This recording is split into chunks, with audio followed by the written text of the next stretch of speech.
Scatter!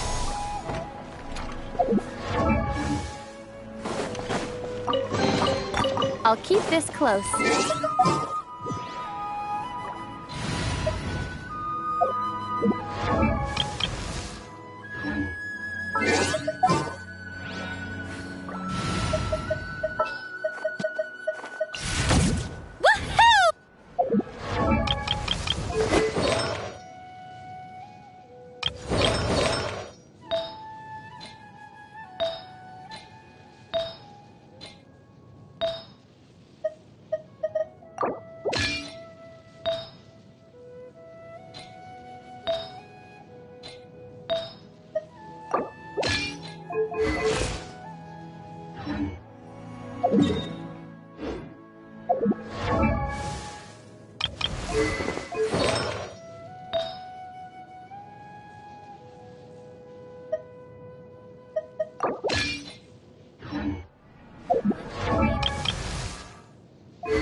Be able to see Milu perform again.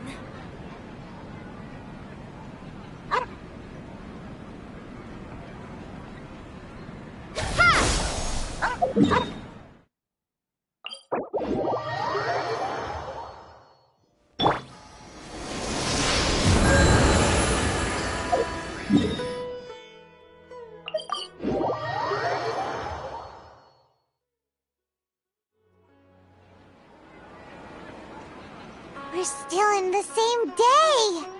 Nahida! Would there have been a point? You would have spent the night with new worries, with tomorrow still out of reach.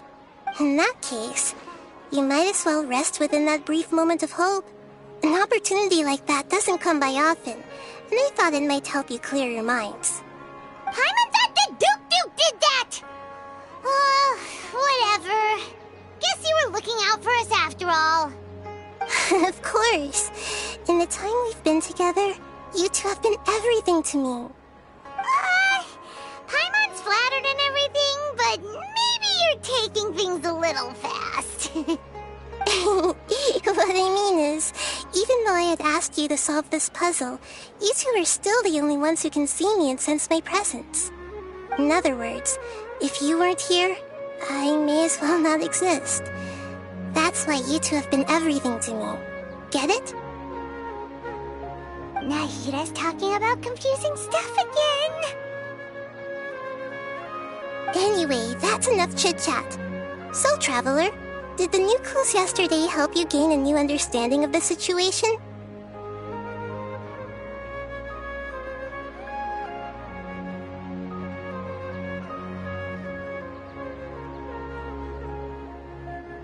Huh? Why are you scrapping your previous theory? Oh, yeah! You're right! So... The moon, illusions, and lies. Okay.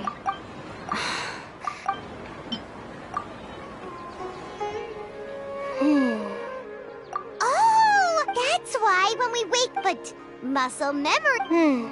A brilliant... Nahida, to put it simply... That isn't simple at all! Why don't you... Right! She did help us find...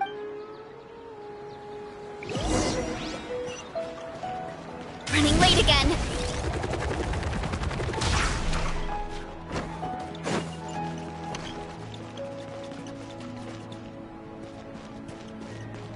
Running late again.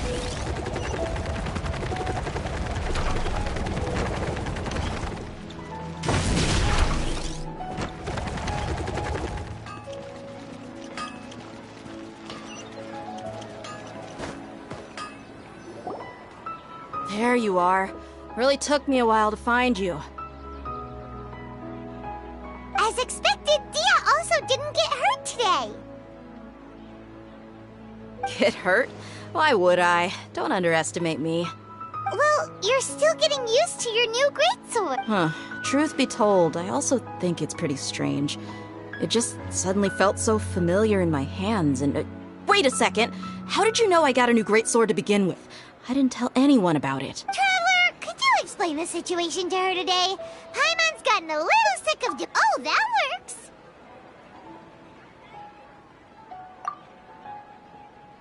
What happened to you guys while I was gone? Did you get brainwashed by some cult? Don't think too hard about it. Just take what we're saying at face value. Alright then, let me get this straight. You're telling me that my body's already... Yes! Then I'd have to disagree. Oh? Why do you think that? If we've actually been reliving the Sub-Zeru's festival day after day, common sense says my wallet should have emptied... Right! They could use the Akasha to record what everyone... It's not very likely, but it's all... No, it is... You have proof? Where? You two are surprisingly serious about this nonsense. Come with me, Miss Dunyarzad. Paimon can't believe it's Dia who wants to show us something this time. 2 days ago, we were the ones taking her to see Dunyarzad.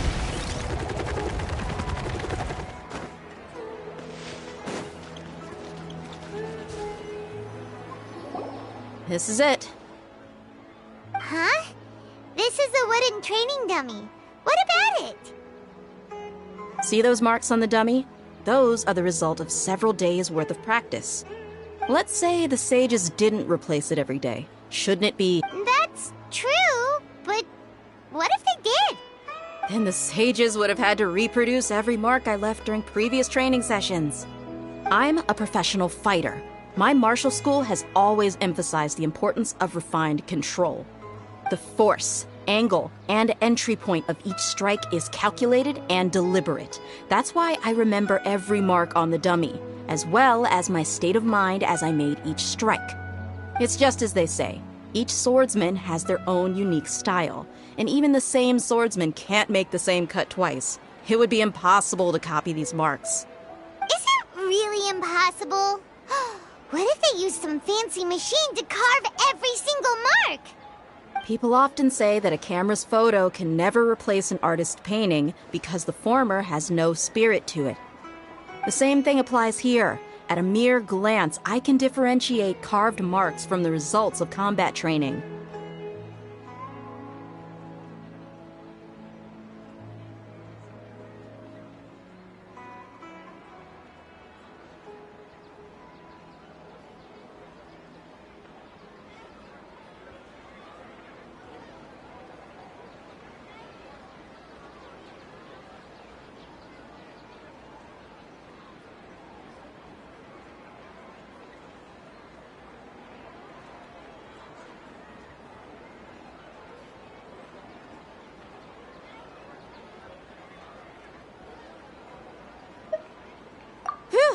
Hope that cleared things up for you. Hey, is this that new brain exercise game that's been super popular with the scholars lately? It's surprisingly fun. Anyway, it's getting late.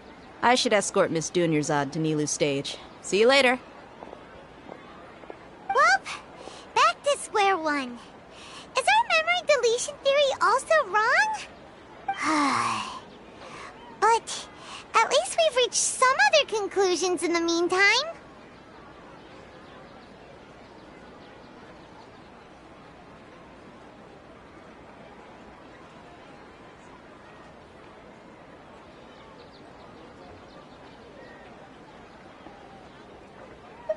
Yep, that's true. So, can we think of any new ideas right now? Strange?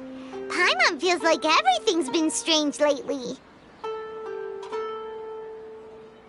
Huh? Leaving the city?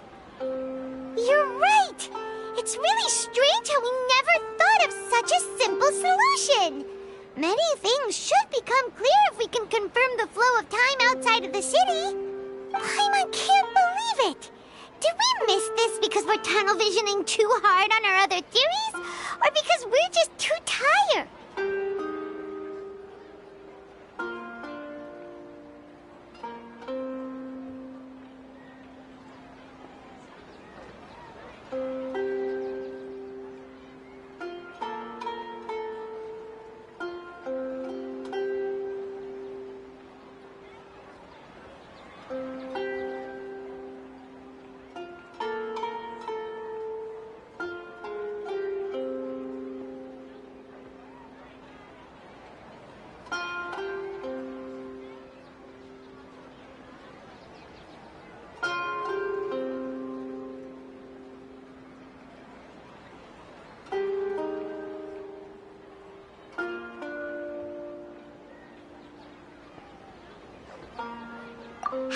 we go back and ask Nahida? Maybe we've forgotten something about leaving the city.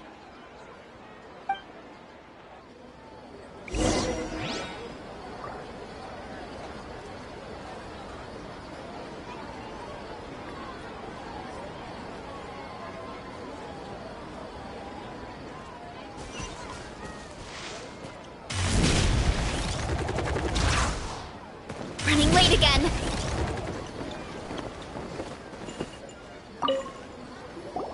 Nahida, we're back! You're back early today. Did you find something new? Sort of. We're mostly sure now that we're not in a time loop.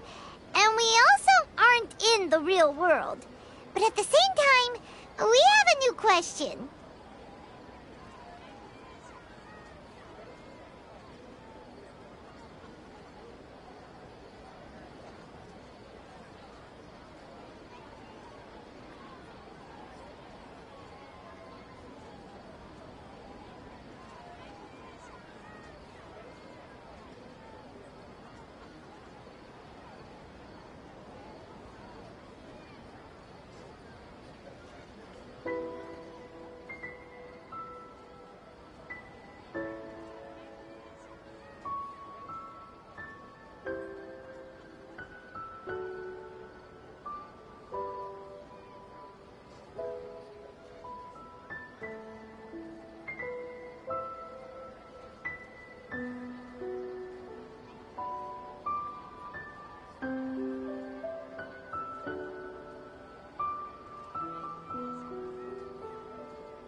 Leaving the city. As far... We did?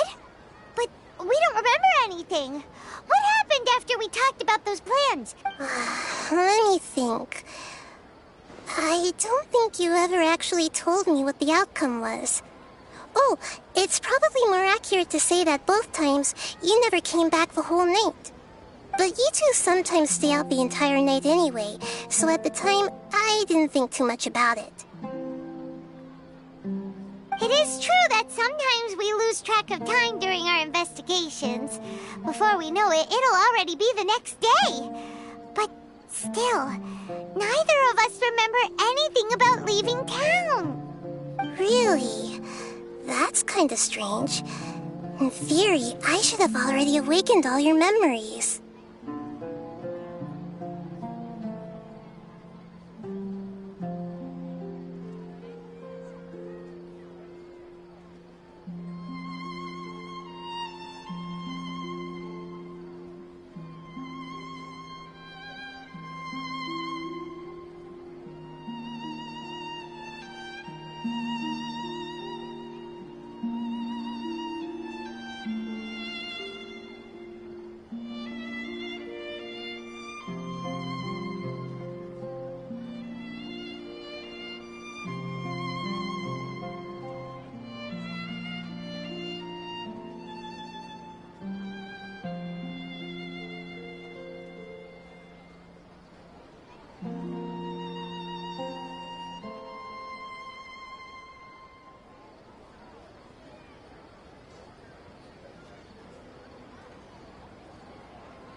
Yep, something here's definitely fishy.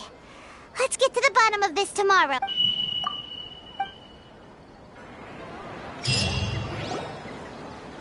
Our memories are back!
Traveler, aside from your memories that were just restored, I have another message for you.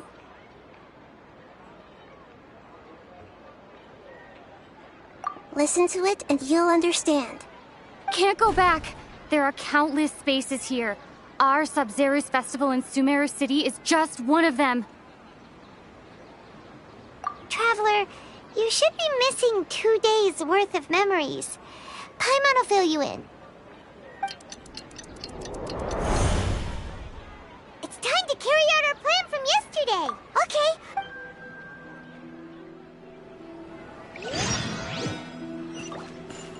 Hurry up, Brassa!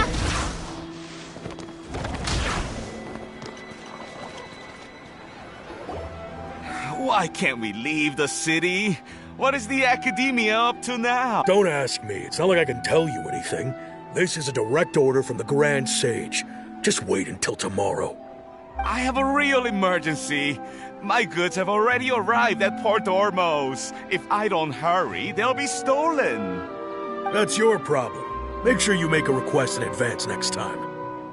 But it's not like you can just predict business matters in advance. It looks like the Academia already announced a lockdown for Sumeru City today. How completely unsurprising. Let's go and question. Hello, sir. What? Here we go again. Don't ask me. I don't know either.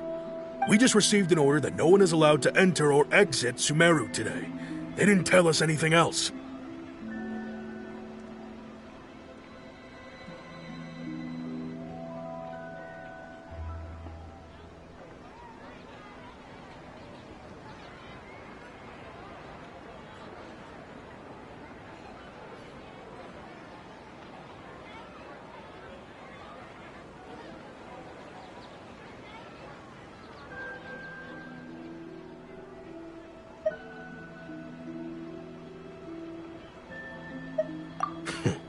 Angering me won't get you anywhere.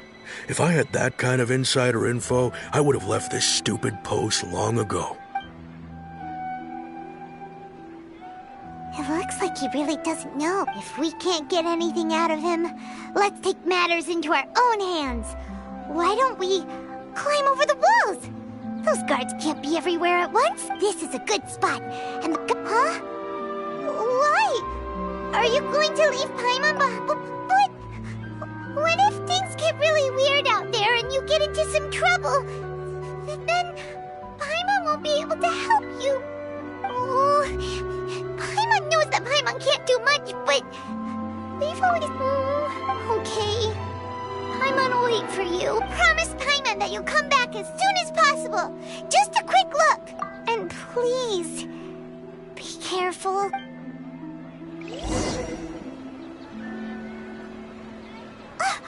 Memories! Traveler!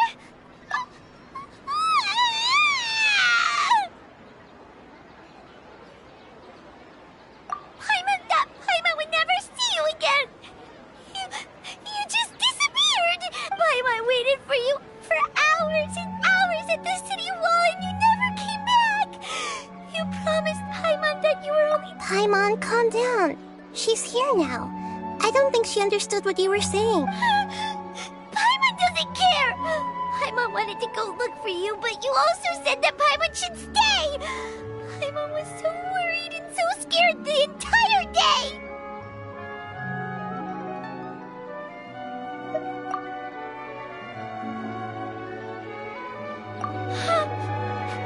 Okay. Paimon will forgive you. The most important thing is that you didn't actually disappear. Oh, Paimon was so scared that you had gone into another world.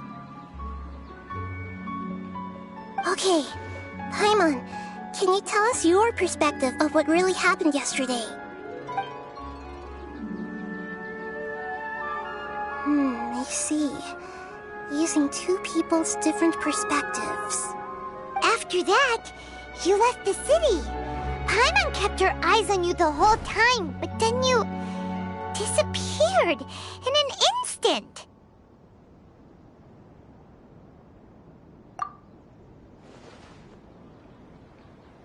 No way! watching you with the fullest attention. What's your perspective, Traveler? You sure you don't have any memory of this?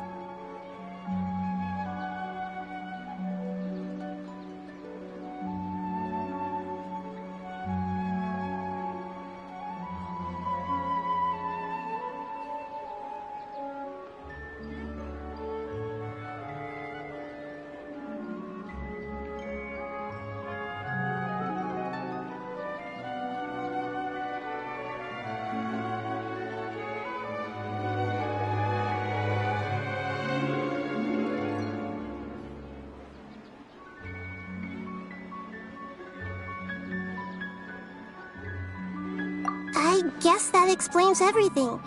You also lost your memories the last 2 times you tried to leave the city. Those days' memories can't be awoken. So, if we leave the city, our memories will be completely erased?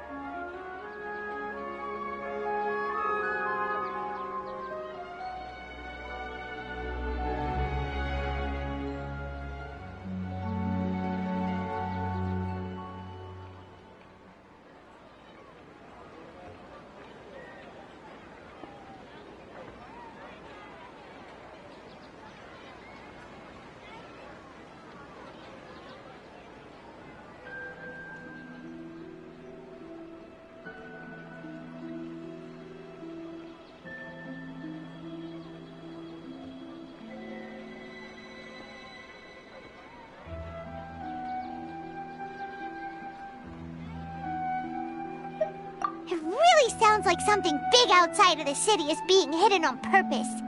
But this way, we'll also never discover what's outside.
Something like a message?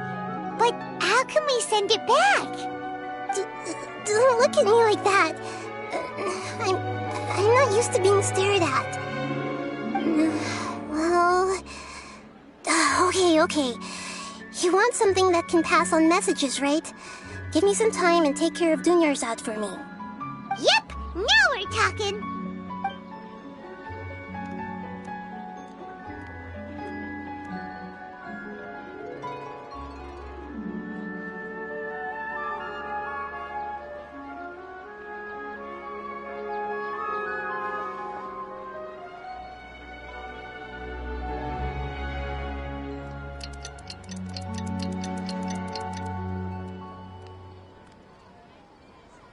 I'm done.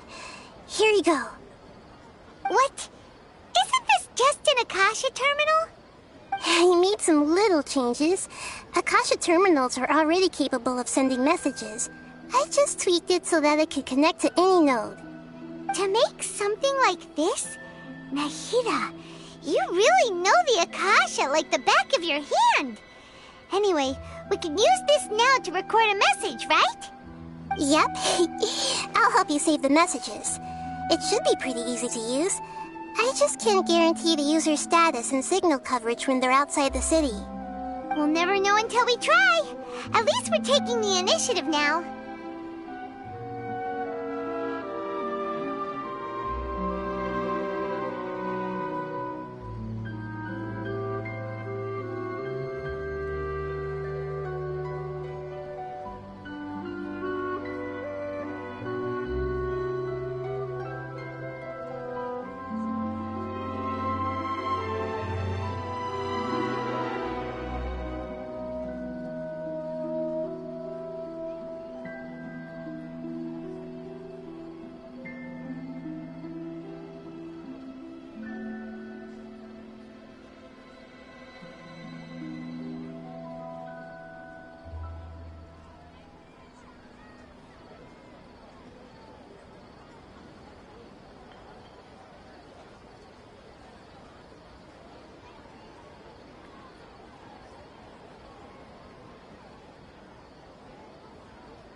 in! Let's expose those sages!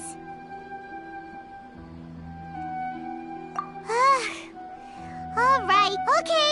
See you tomorrow, Traveler! That covers everything that's happened so far. Yes. Although the signal was choppy and had some interference, we still managed to receive 2 messages from you when you were outside. Okay, now that you understand what's going on, let's hear the messages together.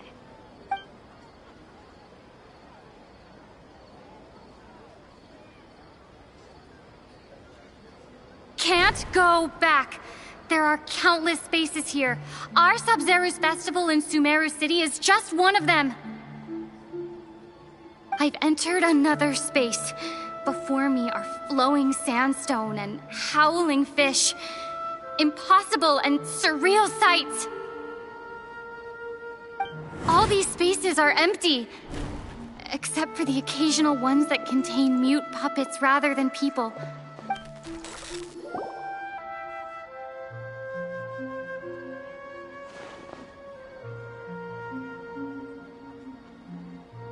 That's one heck of an info dump. It sounds like you left the Sumeru City space when you set foot outside of the walls. But everything looked completely normal when Paimon was looking out from the inside. That's unbelievable. And if we take your word for it, the other spaces all had very weird contents. There's another part here. I only received it last night. These spaces have been disappearing, one after the other, absorbed by something like a sun in the sky. And now, even the final space has also disappeared. Behind me, a lot of spaces just appeared again from thin air. I get it now. Those spaces are actually...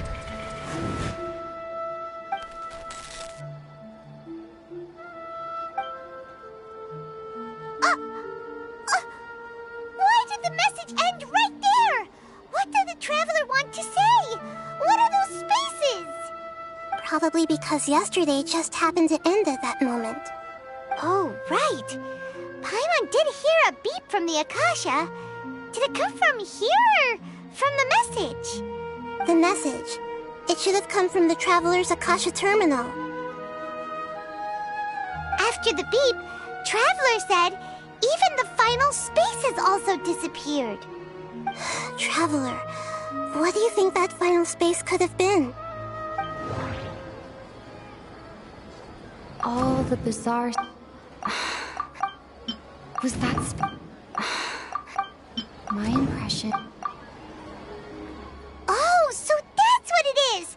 After the sound of the beep, the final space, the Sub-Zero's festival, also disappears, and we're taken to the next day. Later on, Traveler also mentioned a bunch of new spaces materializing behind them.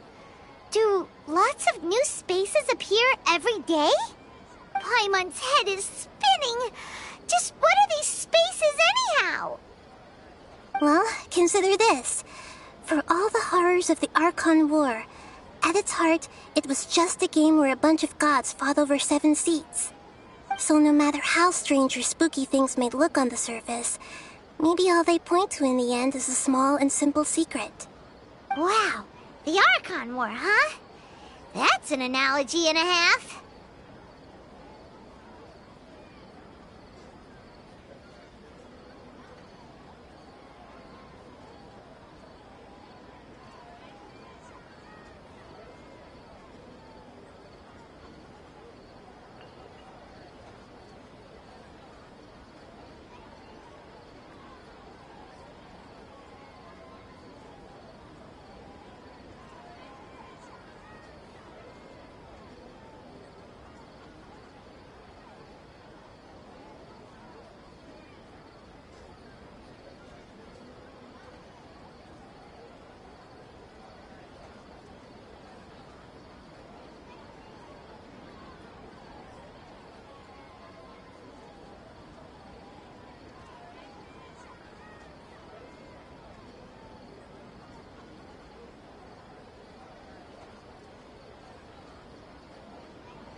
The dance of Sub-Zeros is about to begin. I'm going to go watch it. Okay. Why don't you go ahead, Dunyarzad? We still have some other stuff to do first. Okay then. See you later. Have you figured it out yet, Traveler? Time is ticking away. Awesome! What is it? Paimon wants to know. Oh, wait, no. Let's meet up with Nahida first. You can tell us both together. This time, we're gonna get to the truth.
Strength is one of those things where you gotta use it or lose it.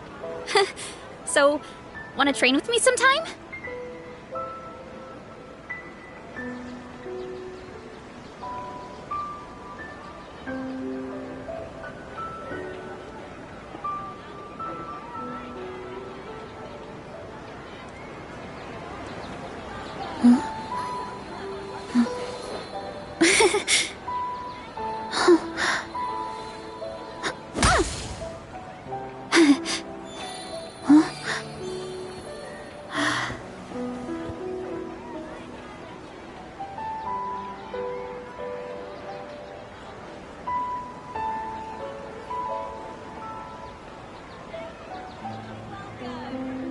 There's a lot that goes into managing an orchard. Watering, weeding, fertilizing the soil, making sure the temperature is right. But most importantly, you have to keep the fruit in a good mood.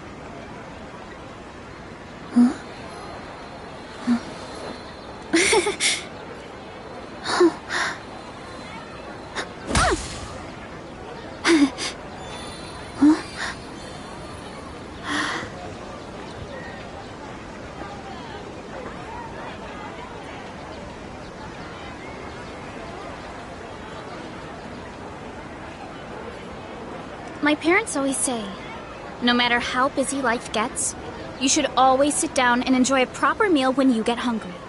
What I like to do is stack my plate up high, then squash it all down, take a deep breath, and wolf it down in one go. That way, I get to eat my fill without wasting too much time.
There's a lot that goes into managing an orchard. Watering, weeding, fertilizing the soil, making sure the temperature is right. Most importantly, you have to keep the fruit in a good mood.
My parents always say, no matter how busy life gets, you should always sit down and enjoy a proper meal when you get hungry.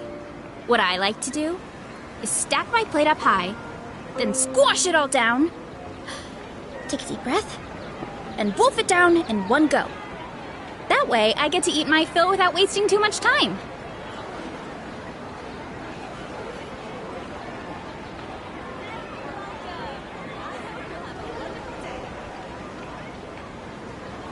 Strength is one of those things where you gotta use it or lose it. So, wanna train with me sometime?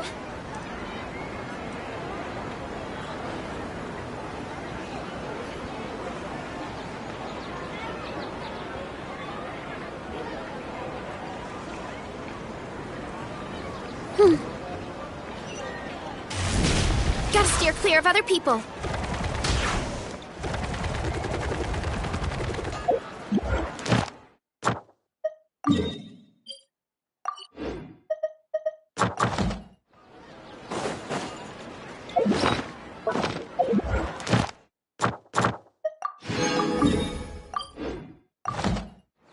Ad Astra. Thank you for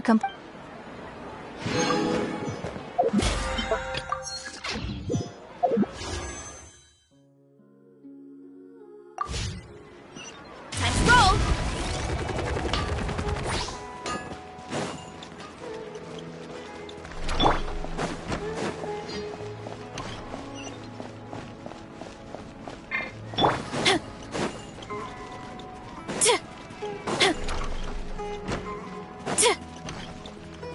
Running late again.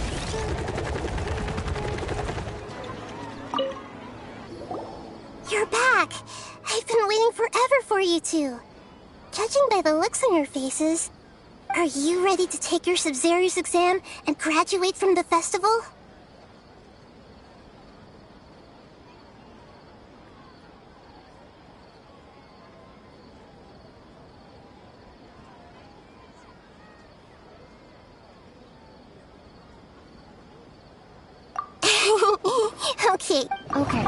Okay. The moon... People in...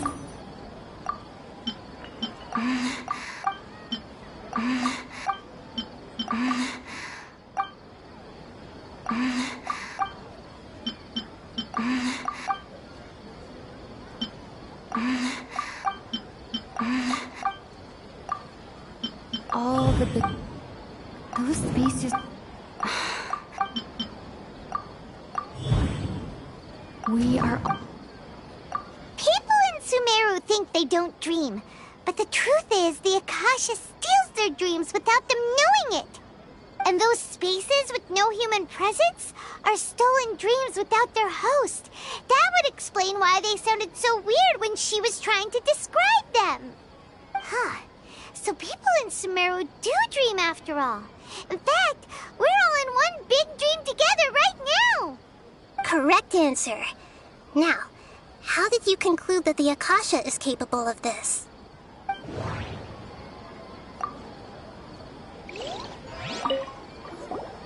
You're back! Are you ready to take your Sub-Zero? Okay. Not...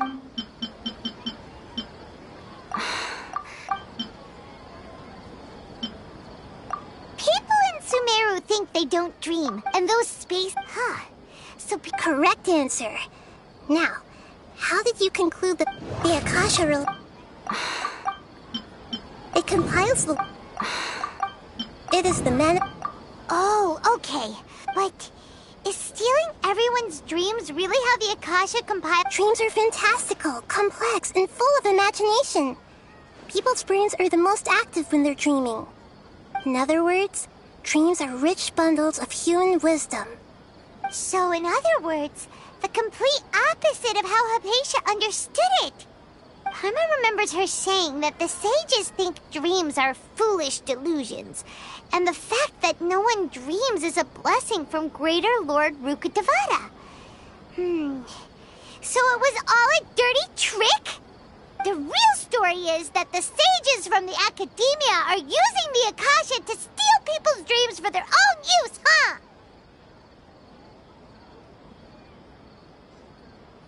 Oh? By the sounds of it, you understand the current situation pretty well. So then, what about the samsara?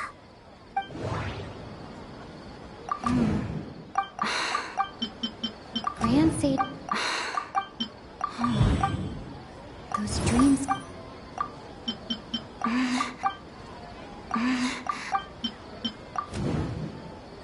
Correct.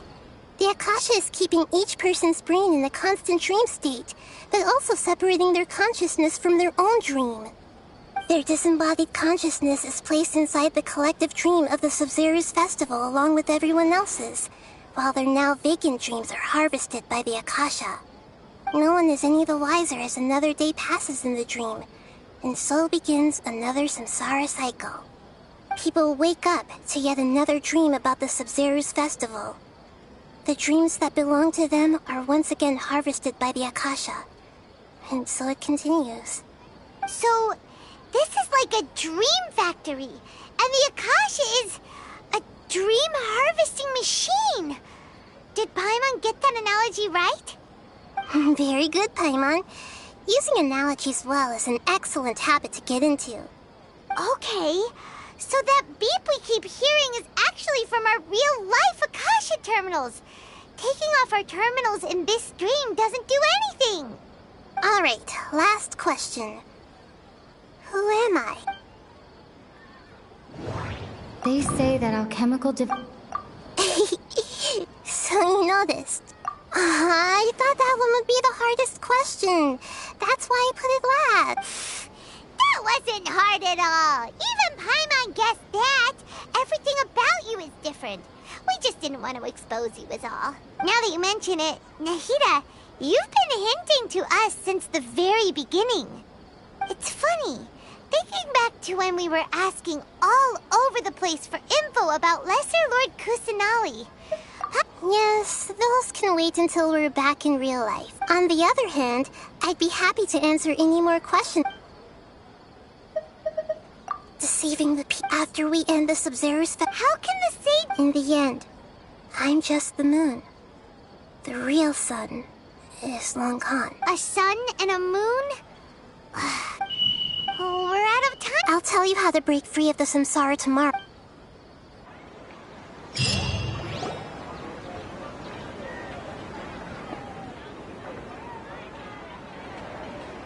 Good morning, Nahida. Wait. Now that Paimon remembers everything, should we instead say good morning, Lesser Lord Kusanali? Hey, what's wrong, Nahida? You don't... I'm afraid that what you're thinking right now is correct. Did Dunyarzad already disappear? The real Dunyarzad's consciousness has indeed disappeared. It can no longer endure the constant dream harvesting. Paimon can't believe it. Wait, so... She's actually something like a puppet, but not complete. The real Dunyarzad's consciousness could no longer keep playing her role in this dream, so another Dunyarzad appeared to replace her in the dream. Just like the grass and the trees, that Dunyarzad is just a building block of the dream that helps to keep it going. But personality-wise, she's nothing like the real Dunyar. Puppets are still, you know. Dunyarzad... Yes. I just gave her a little wisdom, so she could look at life in a new way. So that she could be her own person. But even so, she's still...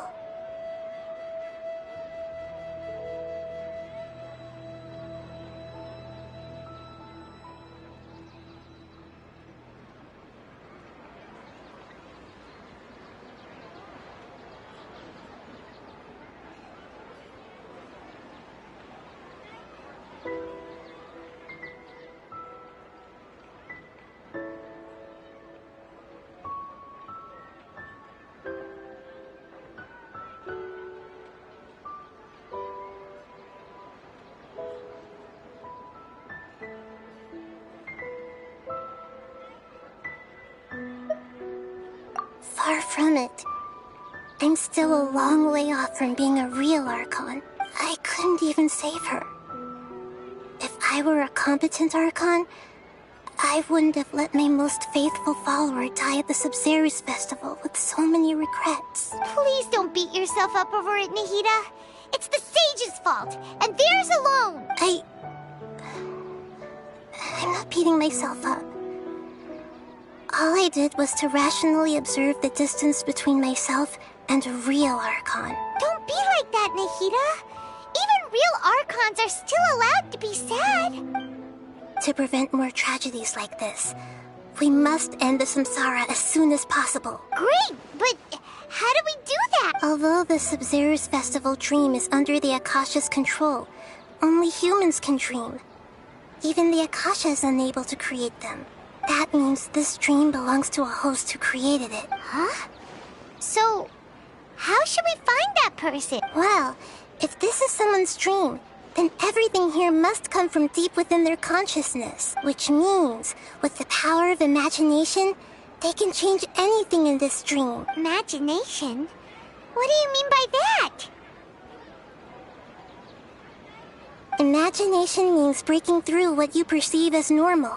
Like when a server at a tavern brings a plate to you, you'd naturally assume that food is on it. However, if you're the dream's host and you become aware that you're dreaming, when you imagine gold and more on the plate, the dream will respond in kind, and the server really will bring you gold and mora. But right now, our host is unaware that this is a dream. No matter how many times they're served, it will always be food.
Find some way to make that person realize that they're dreaming.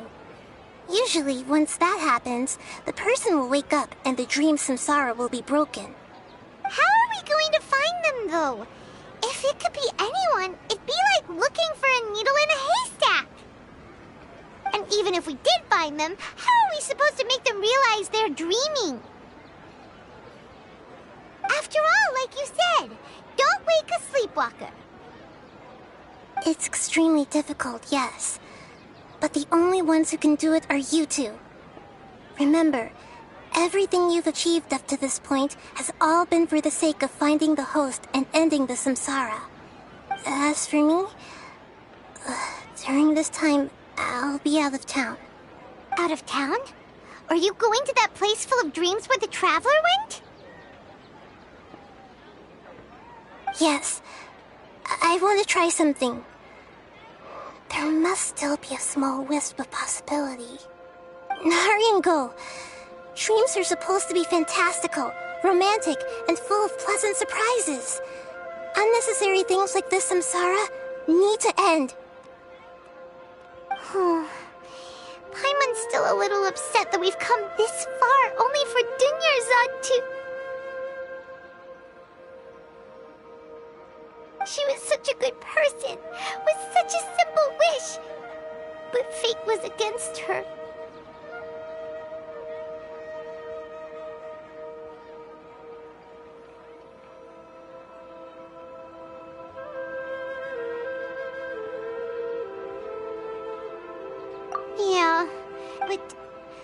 anyone's wondering. Huh. So, who do you think the host of the dream... Oh, let's go ask him...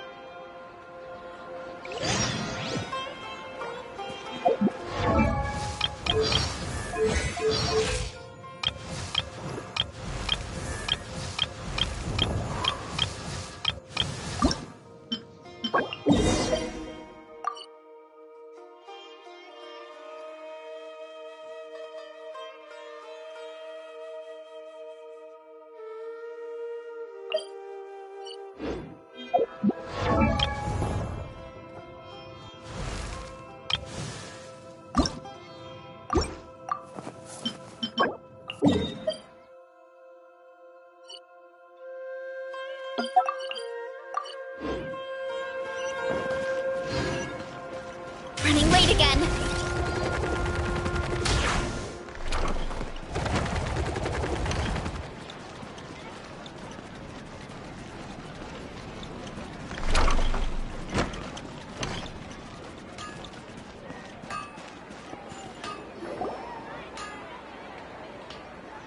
You're back. You left in a hurry last time. Is everything okay? Everything's fine, just... it's a little hard to explain. Would you mind taking part in a little experiment with us? An experiment? That came out of nowhere. I'm listening, though. What do you need me to do? Could you make a wish?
You want me to make a wish? Is that a new Sub-Zero's festival tradition or something? Less questions, more wishing! Okay. My wish. Okay. I'm a little nervous saying this out loud, but I want Miss Dunyarzad to be happy.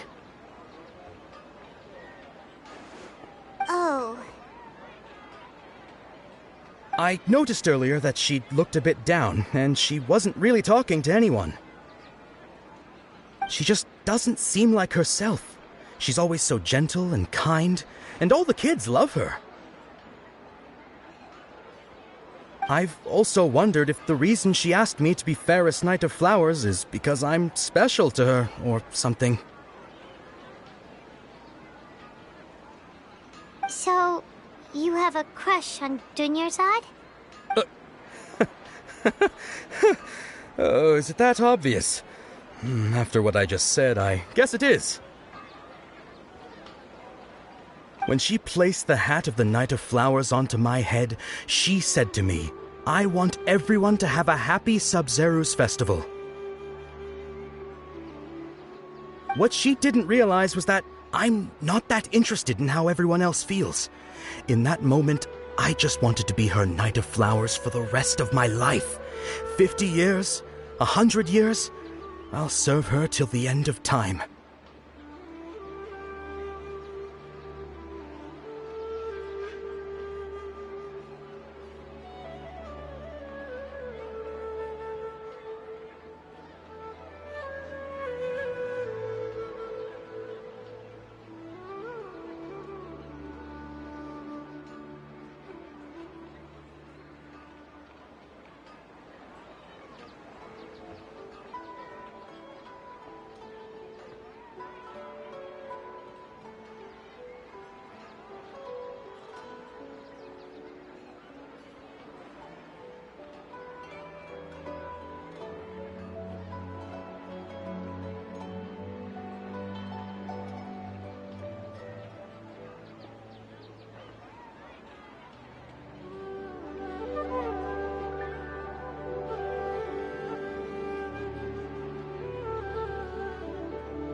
Okay, yeah, that was a bit much.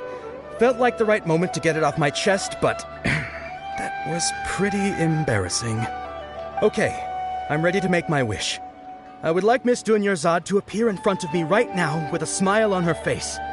Here goes. Please come true.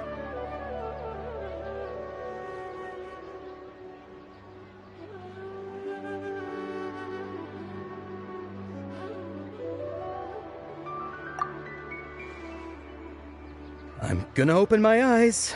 Oh, you're... What?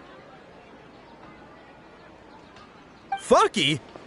Sorry, but only one portion of Yelda candies per person. Back home you go. Nice try, you two. Anyway, never mind. I don't need to see her appear right in front of me. As long as she's happy. Guess he isn't the host of this dream after all. Should have expected it wouldn't be this easy.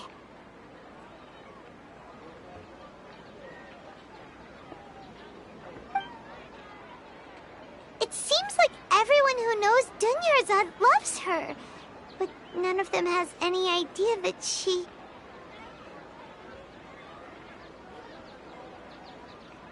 My lady, step back.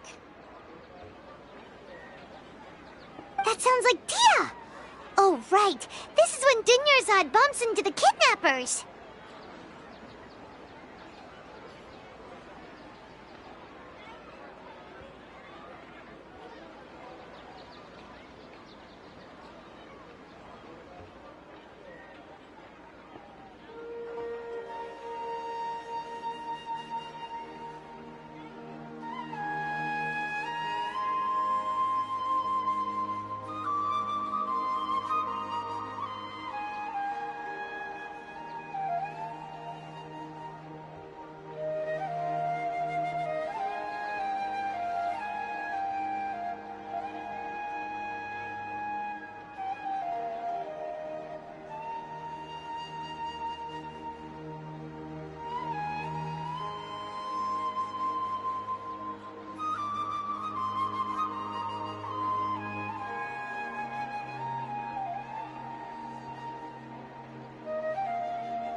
follow them! Hey, Traveler!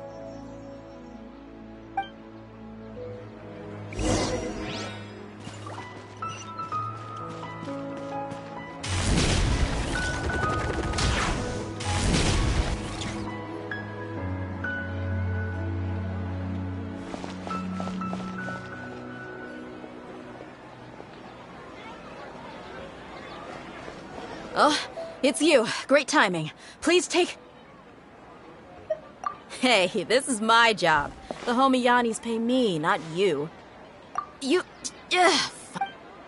Anyway, watch yourself.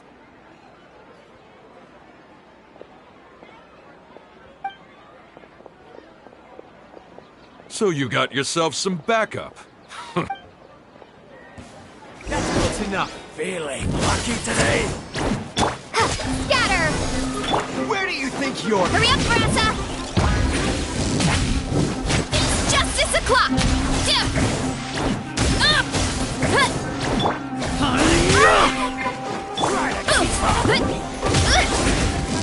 Zero incoming! Headbutt!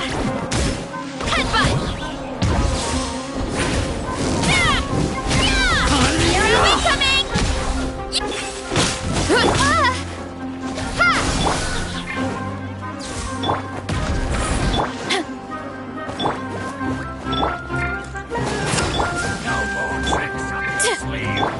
Scatter! Need more.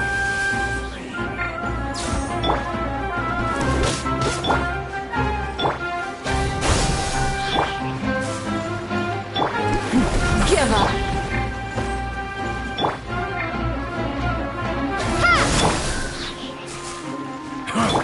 You won this one. Propagate! Your life is mine.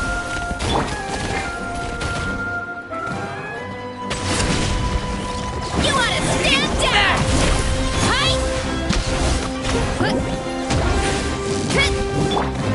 Ha! Spring force! It's nothing. Zero incoming!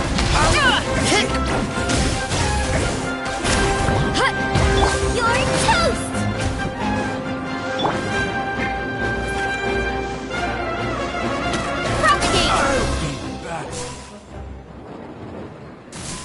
Traveler, were you just taking your anger out on those guys? You and Nahida both.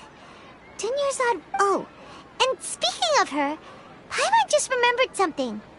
Remember how during the first Sub-Zero's festival, before the Samsara started, we came here with Dunyarzad because she wanted to pick something up?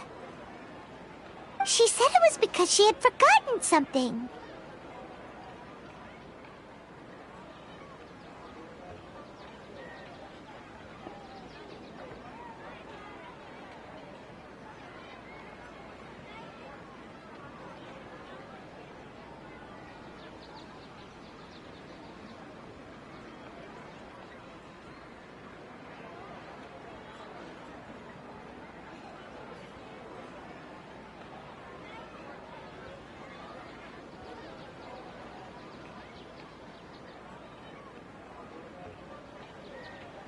Okay, so Paimon's memory is working so far. Anyway, Paimon also remembers that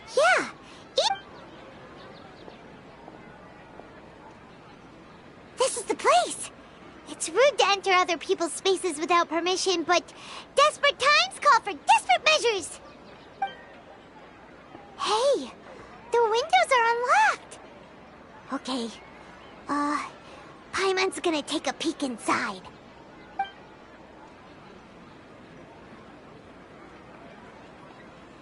This was only a temporary residence, so there was pretty much nothing inside except this book on the table. Should we open it?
even though she was also busy preparing for the Sub-Zero's festival and had all her health problems to worry about.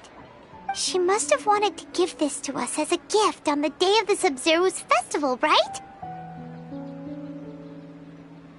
If we hadn't found this book, we never would have known. But now that we know, we can't even thank her.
Mirzad's puppet.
Traveler!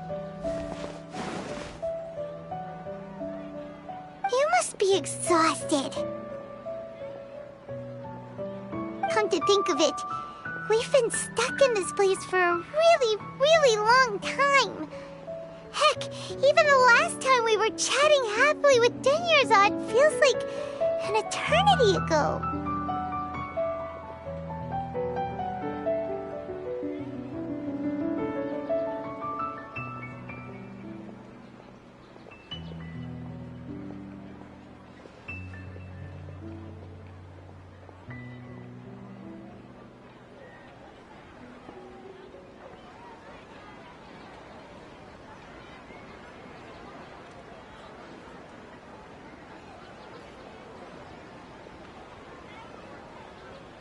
Paimon still remembers when we were sitting here, and the way her eyes sparkled when she talked about Nilu's Dance of Sub-Zerus.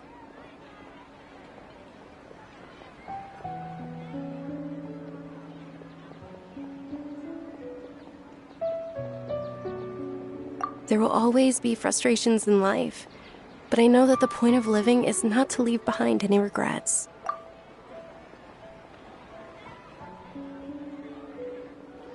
That was what the real Dunyarzad said, wasn't it? Does that mean...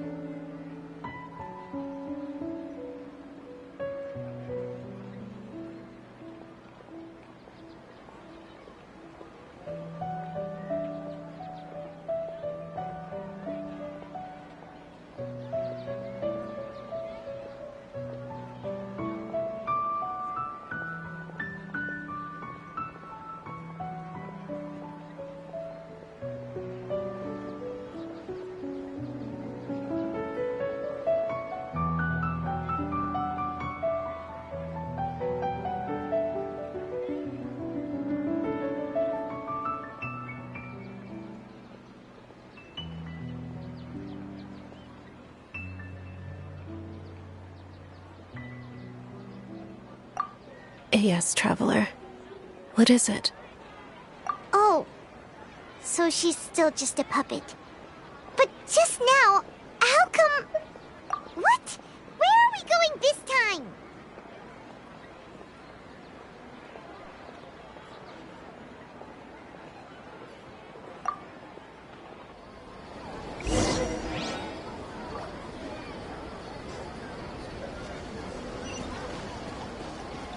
Running late again.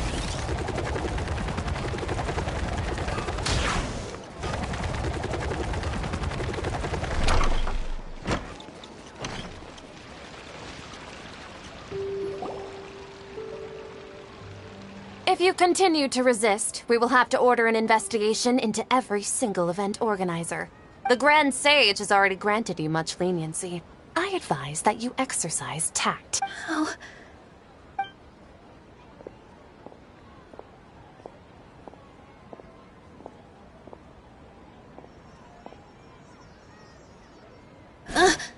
Traveler? You don't have to get involved. He's a sage from the... Traveler? Traveler?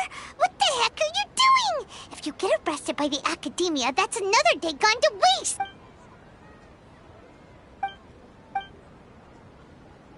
Wait, they're not reacting! Have they been scared Oh, of course! If this is the Sage's plan, they wouldn't put themselves through... So they're just substitutes! What is this? What happened to the Grand Sage and his entourage?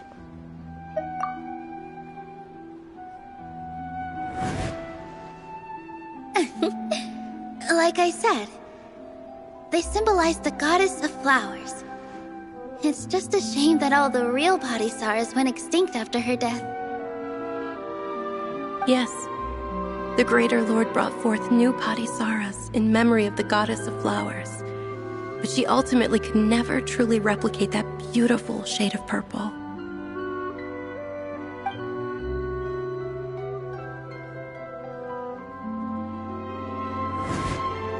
That beautiful shade of purple.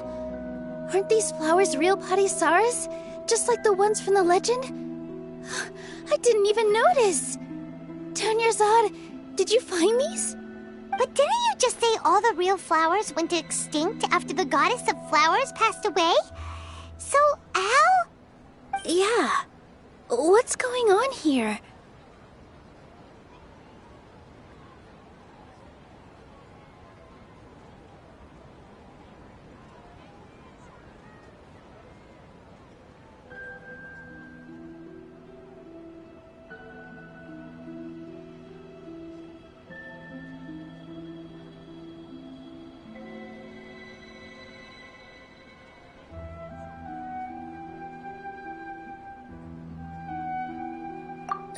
Huh?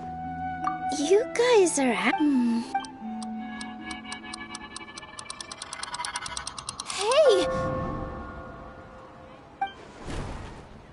They disappeared! So Nilu's the host! What a surprise! Purple Body Saras, it's just... So when you saw the flower, but if we want to end the samsara, we need the host to become aware that they're dreaming. How should we make... Am I dreaming? Huh? So I'm right. Is this Lesser Lord Kusanali responding to our celebration of the Sabzeruz festival? Wrong guess, but you aren't completely wrong either. The point is, what made you think this is a dream? As far as you know, people in Sumeru don't dream, right? Yeah, but have you heard the tale of the first sage? To prevent a calamity, he went on a journey to find the Dendro Archon. Ooh, sounds familiar. Dunyarzad told us a story like that when we first arrived in Sumeru City. So it was about the first sage, huh? Yep, but in the part you heard, he hadn't become the first sage yet. There's more to the story. His piety and wisdom were acknowledged by the Dendro Archon, and she finally gave her blessing to him. All kinds of spectacular scenes appeared in front of the first sage, as if all the knowledge in the world was being painted onto a canvas right before him. He was captivated. After who knows how long, he mastered all the knowledge he could comprehend. Afterward, he said to the Dendro Archon, "I miss my parents, my wife, and my children. I've been away from home for far too long. They must be worried." The Dendro Archon smiled. The next second, the sage found himself lying in his bed, as if he had just woken up from a dream. His wife, lying next to him, said, "You're off to search for the Dendro Archon today, aren't you? Have a safe journey, my love." In the end, the first sage took care of many disasters in Sumeru City, and founded the Academia. What a happy ending. So, the first sage was dreaming ever since the beginning of the story? He never went on his journey? Yes, but his faith and determination were conveyed to the Dendro Archon, so she blessed him in the form of a dream. Paimon understands where you're coming from now. That's a really interesting connection. But we really gotta wake up soon, like the sage in the story! I see. Well, it just so happens that today's Sabzeruz festival is almost over too.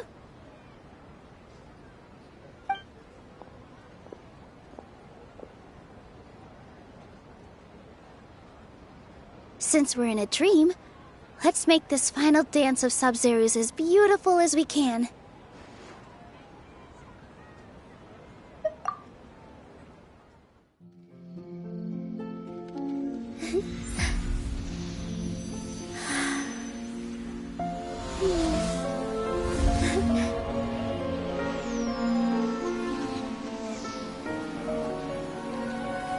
The wait is over, everyone. I dedicate this to our god, the dance of Sabzeruz.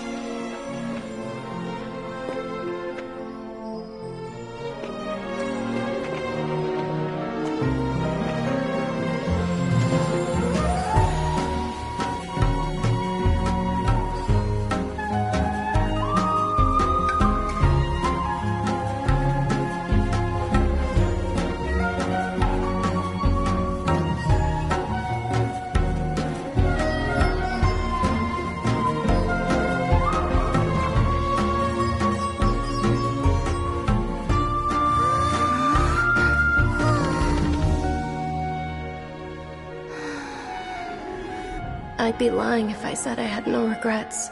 I would have loved to see Nilou's dance.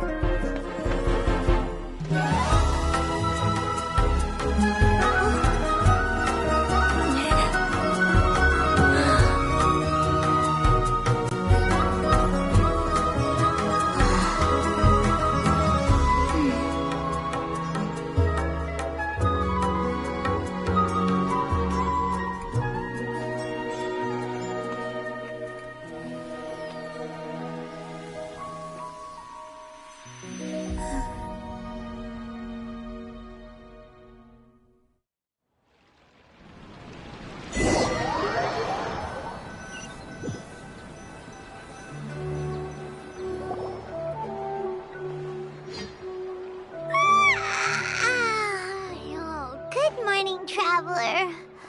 Oh, Paimon feels like she's been asleep for the longest time.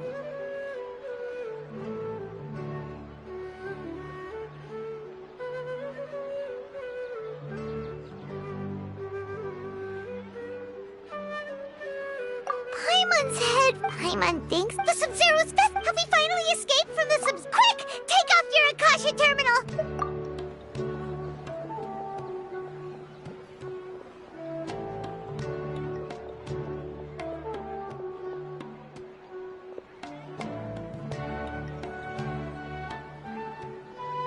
She's not in her room. What happened? Huh? What usual spot?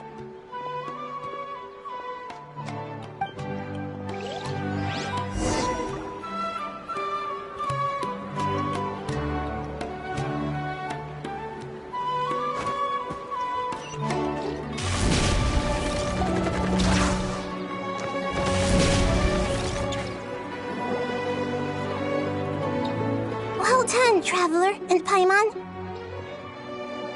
And thank you, Dunyarzad, for organizing the Sub-Zero's festival for me. I'm sorry, who are... Dunyarzad! You're okay. Oh, Traveler Paimon. I have something amazing to tell you. I just had a dream, and I saw Nilou performing the dance of Sub-Zeros.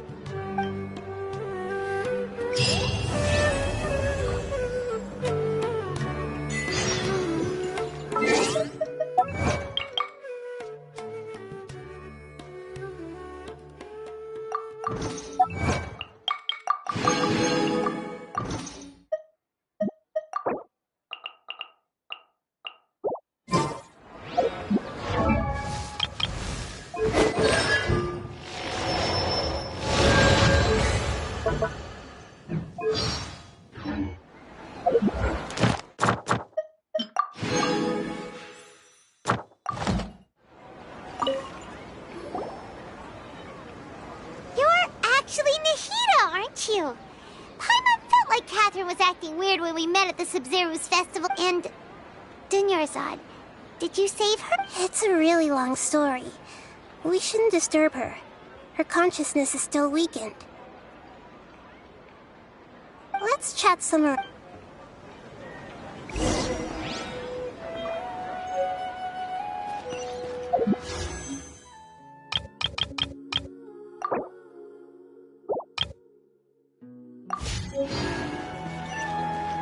Running late again.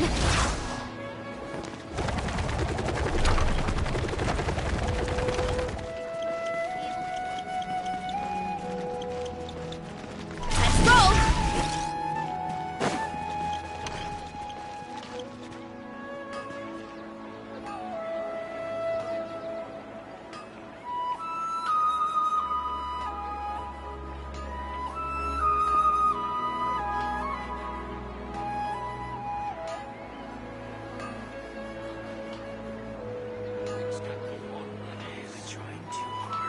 There's a lot that goes into managing an orchard. Watering, weeding, fertilizing the soil, making sure the temperature is right. You have to keep the fruit in a good mood.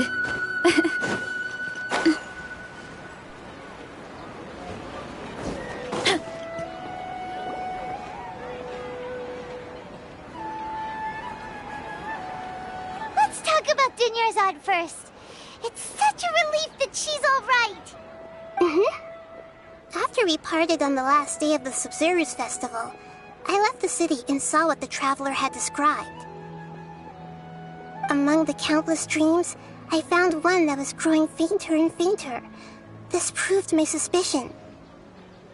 Once Dunyarzad could no longer bear the Akasha harvesting her dreams, her consciousness began to dissipate. But this also meant it escaped the Akasha's control. Such a small fragment of consciousness can't last for very long, though. It will return to its original dream, where both will gradually fade until they completely disappear. I used all the power I had to keep her dying dream alive as long as possible, but it still wouldn't have lasted for much longer if it hadn't been for you two breaking the samsara. So it looks like we did manage to save Dunyarzad in the end. Huh? Why are you two smiling so happily? I thought you'd be so moved that you'd start crying. I need to spend more time observing human emotions. Both are fine. Everyone reacts differently. All right. You two must have a lot of other questions for me, right? After all, you saved my faithful believer. Got it. To be on... Oh, and go and get some... Traveler? Paimon? Why am I here? Do either of you know? Maybe you were sleepwalking. You know you can't wake up a sleepwalker. We happened to walk by, so we thought we'd wait for you to wake up. I see. Huh.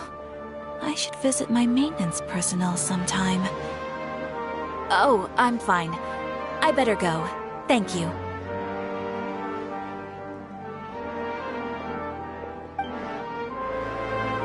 We've spent quite some time in Sumeru City, but ever since we last said goodbye to Lesser Lord Kusanali, we haven't heard anything from her.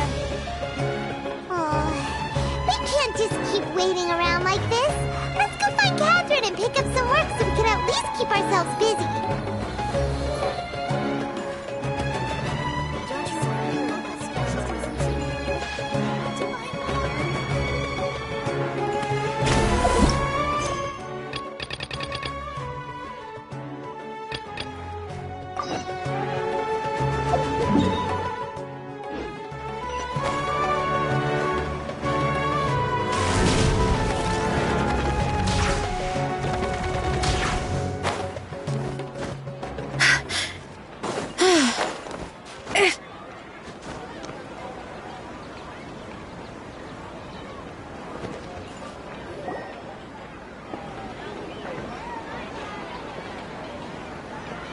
Astra Avisask. We meet again, you two.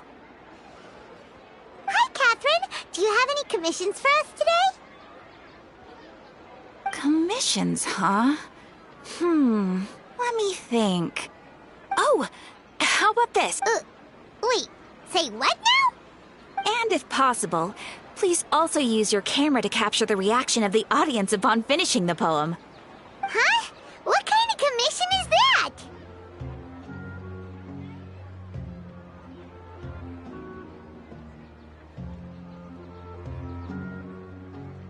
I see. It appears... In that case, please go to Port Ormos and convince the Eremites there to spend some time volunteering at the local orphanage. Hey, that's not any better. I'm sure the mercenaries will have some interesting reactions as well. Paimon's gotta ask. Just who exactly has been submitting these commissions to the Adventurers Guild? Oh, the commissioner? Well... Actually, I just wanted to see the two of you in action. Was it so obvious? I was hoping you would actually take one of those commissions. That kind of chance to observe humans doesn't come by often. Ah, so it's Nahida. Paimon just knew Catherine wouldn't crack those kinds of jokes. When did you get into her head?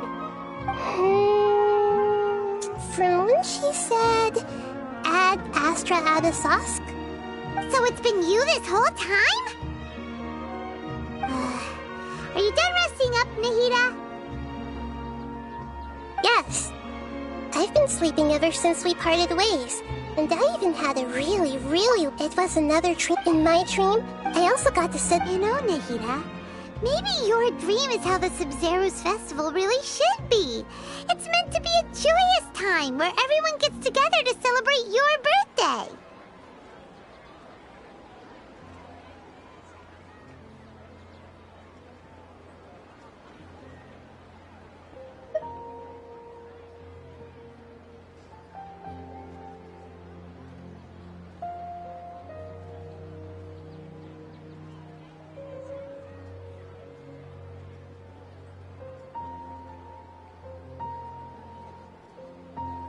Huh? Wasn't I describing a really happy dream? Why are you both looking at me like that? Wait, could this be an example of the emotion known as pity? No, we aren't pitying you. That would only make everything worse. We just don't want you to feel too sad. By the way, have you had a chance to visit Dunyarzad? How's she doing? The Homiyanis haven't allowed any visitors after the festival, so we haven't been able to check on her.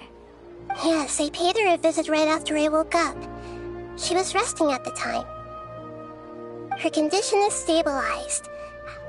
However, since Elazar is a manifestation of the withering on the human body, we can only cure it by finding a way to take care of Irminsul's own withering. But for the moment, our top focus should still be figuring out what the sages are up to and what they're planning. Right. Who knows what'll happen if they manage to pull off another scheme like the Samsara of the Sub-Zero's festival? So our first priority should be investigating and putting a stop to the sages' activities. As for how we should pull that off, let's discuss it somewhere else. There are too many adventurers around here. Oh, good point. Sorry, adventurers. We're gonna be borrowing Catherine for a little while.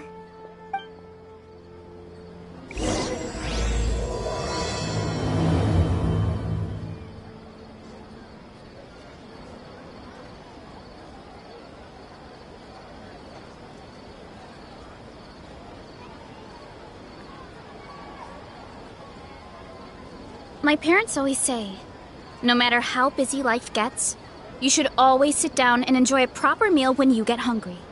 What I like to do is stack my plate up high, then squash it all down, take a deep breath, and wolf it down in one go.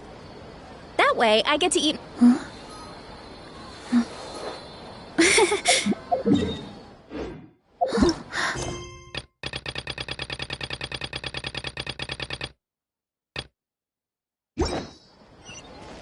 Running late again.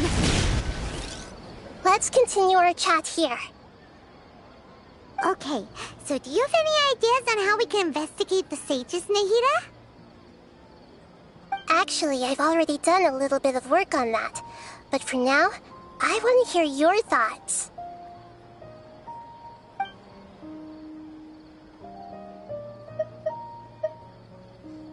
I've already tried that. But all the key members of the Academia, even the core 30 guards, intentionally avoid wearing their Akasha terminals. It seems that from the very beginning, they've been guarding against info leaks from the Akasha. Of course, it could also be because they're wary of me. Have you already caught the sage's attention? I'm guessing not yet, but distrusting me would make perfect sense if they've ever paid attention to the urban legends about me. In any case, I probably can't take over their minds directly.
No way. You mean... No, doing that would be... That's a good point. We're in the dark after all. Nahida, here's... According to a... Okay, but aren't you the god of wisdom? You don't have to use that kind of gimmick to make us take your ideas seriously. Well, I've been thinking that if I can't directly possess the leaders, and if I can't get ordinary people involved, then I should find someone who's already involved, but hasn't decided to side with the sages. You're saying we should recruit a spy? That does sound like it could work. Oh, before coming back, we met someone named Alhaitham. He seems like he acts alone, and he likes doing stuff behind the Academia's back. They probably aren't in cahoots. Actually, I already have someone in mind. Do you still remember that female scholar named Setaria? Setaria. Paimon remembers now. Isn't she the one who's always trailing behind the Grand Sage of the Academia? We ran into her basically every time the Sub-Zero's festival repeated itself. You could even say we're old enemies by now. Paimon still remembers the smug and mean way she always spoke to Nilou. I've always liked observing all kinds of people, and Setaria has always stood out from the crowd. She was born in the desert and was hailed as their greatest genius. Her academic gifts allowed her special admission into the Academia, and also gave her the opportunity to serve as the sage's assistant. Oh, Paimon didn't know she was from the desert. She must be pretty special then. Paimon feels like most of the desert dwellers around the city are working as mercenaries. The name Setaria means star. When she lived in the desert, she shone like the brightest star in the night sky. Later on, she was chosen by the sun. The star was given a place in the daytime sky to complement the sun's dazzling light. Soon after, the star witnessed the sun scorching the earth, which brought forth many disasters. The star began to waver. Instead of staying beside such a sun, wouldn't it be better to return and light up part of the night sky? But in the end, she couldn't give up the radiance of daytime. To cope with her shame, the star buried her guilt and closed her eyes.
From the sound of it, Sataria's just hung up on the research opportunities here. But she doesn't really support the academia. She still feels guilty about not doing more for the desert, right? She's just running away from her problems. Indeed. When they are presented with complex moral issues, many people will simply plug their ears and go with the flow until the problem can't be fixed anymore. She's suppressing a lot of guilt, but before she realized it, she had already become the sage's accomplice. She can't deny her part in their schemes anymore.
Right. We must somehow make her face her problems again.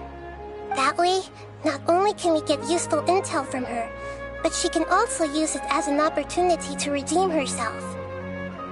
From my past observations, Sataria will take a day off from the academia every 10 days to do some shopping in the city. Tomorrow afternoon just happens to be a shopping day for her. That'll be our chance. To prepare, let's go check out some of her favorite spots, and to have a quick chat with a few of the vendors there.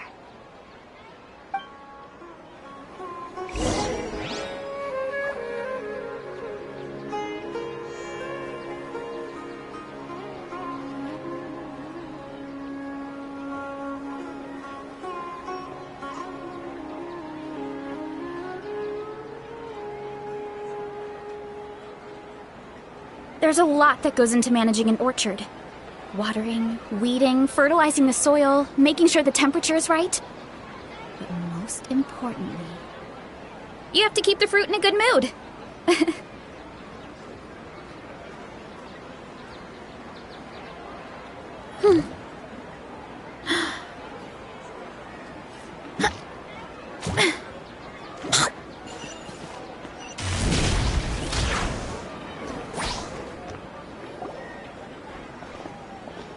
This should be Sataria's favorite fortune-telling spot. So should we ask the fortune teller about Sataria? No, I already have enough information on Sataria. The most important thing now is for you to pay attention to the vendor's talking style and key characteristics. Talking style and key characteristics? My poor lost lambs, have you become troubled over your fates? The divine voice of wisdom often echoes between mine ears. If thou be blessed today by the gods, I may be able to show you the way. Huh? Really? Nahida, you've been whispering things to her? Shh! My friend here has some doubts regarding her future. Can we get a fortune reading for her? Of course, of course. In that case... Oh, nothing. Go on, pick an aspect for her to divine.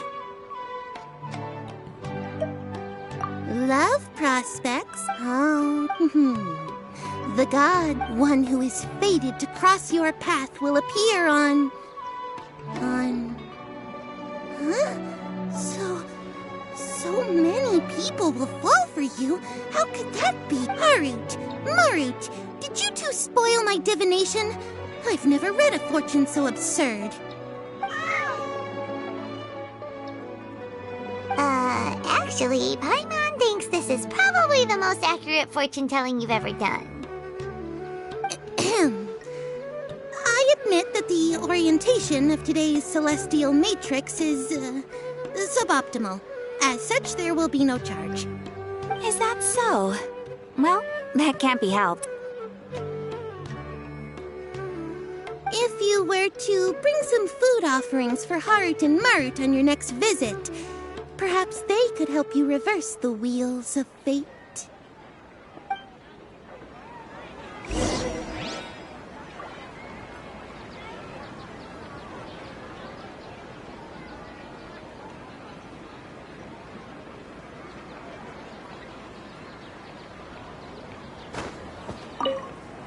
I've never seen...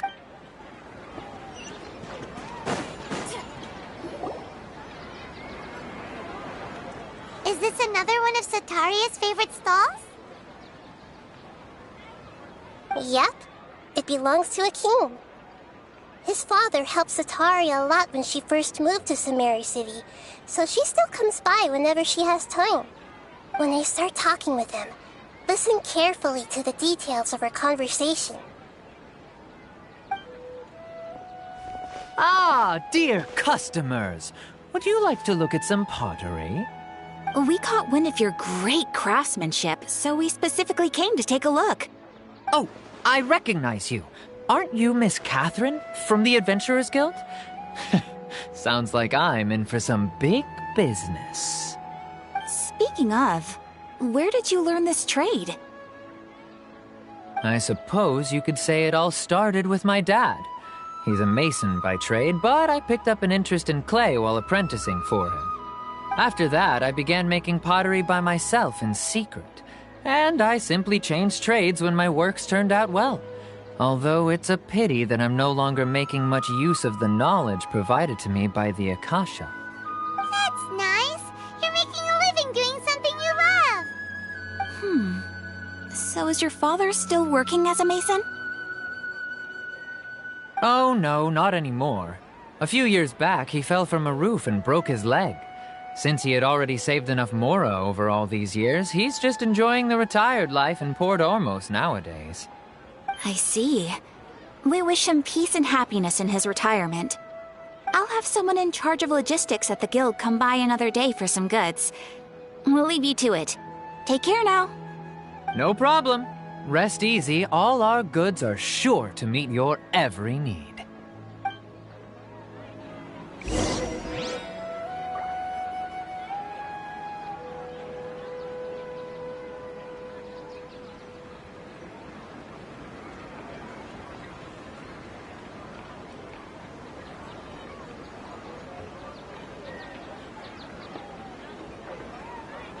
My parents always say, no matter how busy life gets, you should always sit down and enjoy a proper meal when you get hungry.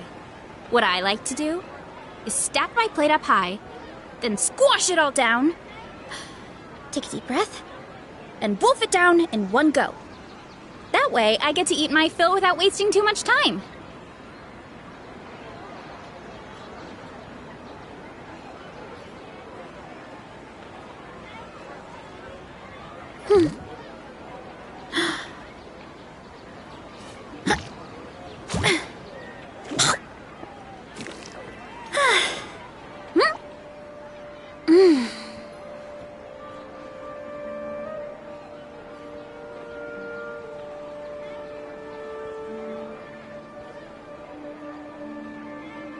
There's a lot that goes into managing an orchard. Watering, weeding, fertilizing the soil, making sure the temperature is right. But most importantly, you have to keep the fruit in a good mood.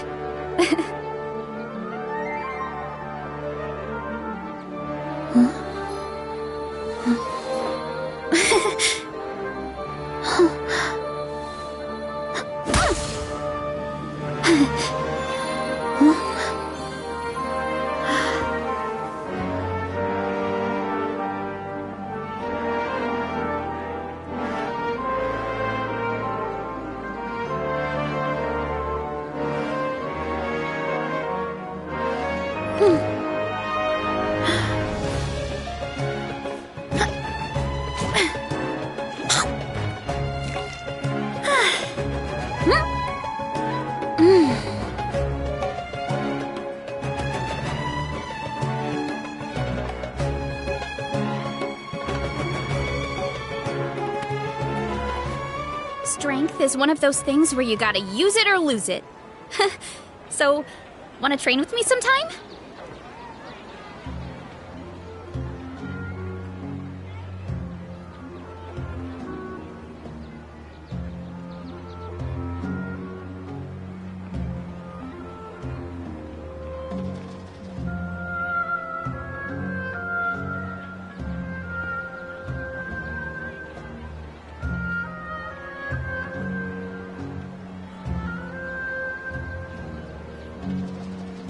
My parents always say, no matter how busy life gets, you should always sit down and enjoy a proper meal when you get hungry.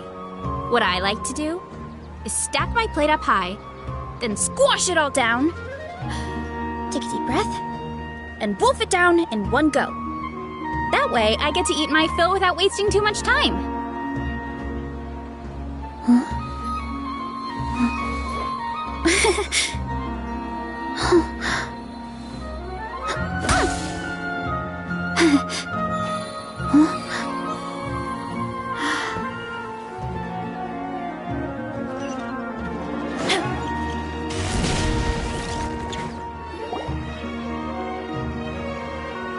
This should be our final stop. Sitaria's always thinking of this restaurant when she's working at the academia, so she always comes by whenever she's out in the city.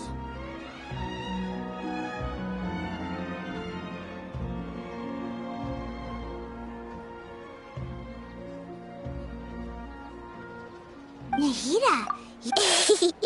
It's my duty to protect Sumeru's citizens, after all. Hi there. I feel like I've seen you down by the docks before. Huh? Sorry, I don't quite remember. If I recall, you were having a discussion with someone about... after all, but... What an ad... So this restaurant... That's right. I see.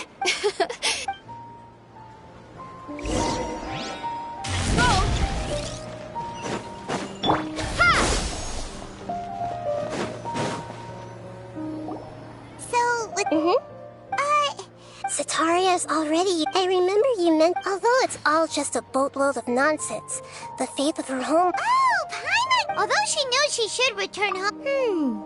Well, King Dashret is long gone. And Sitaria is also too smart if we simply... But... So, yep. As long as everything... so... Exactly. That's no problem.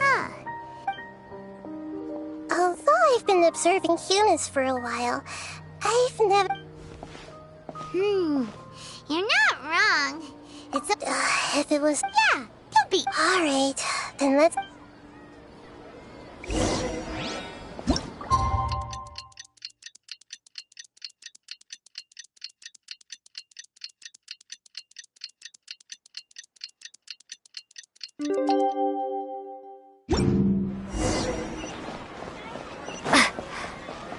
Got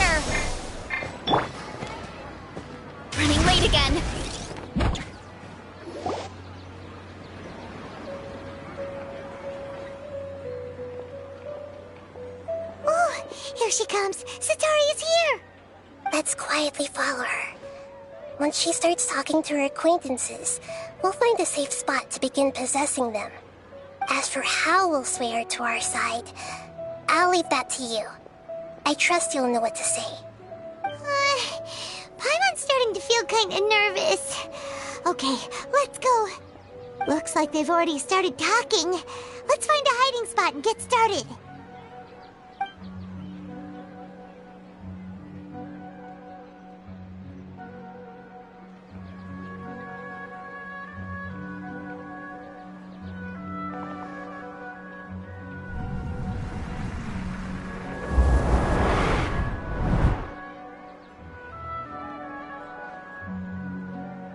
That's right. You really can't force anything when it comes to love. And besides, everyone around me has a very different background and outlook. Are you still listening to me, Nabia? Oh, of course I'm listening. You were talking about troubles with your love life, right? I heard everything you said. Okay then. You just seem to... Strange. Your cats seem... I always thought they were quiet, happy kitties. Oh, what are their names again? Are you sure? Well, actually they have many names. Which names I use depends on my mood. Huh, I see. I imagine... So...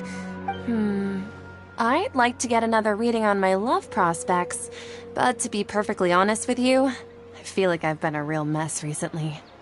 A mess? Well, I hear you. No problem.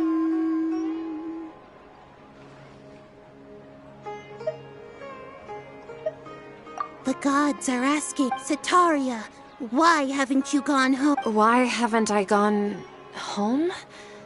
Do the gods really know everything I've been... Sataria, why don't you just go home? It's a demand now instead of a question. The gods seem to be truly upset. I'm sorry. I know I failed the gods. Please pass on my most sincere apologies and ask for their divine forgiveness. And if I may ask, Nabia, is there a specific god who's speaking to you right now?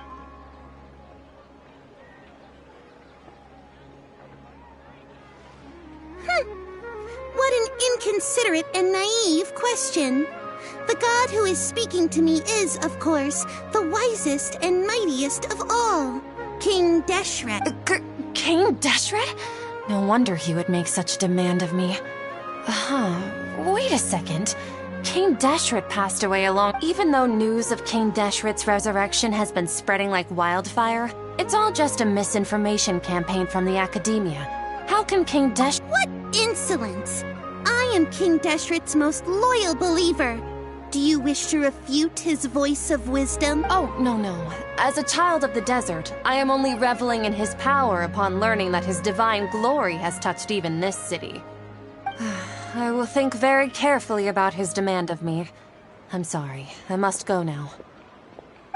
Wait!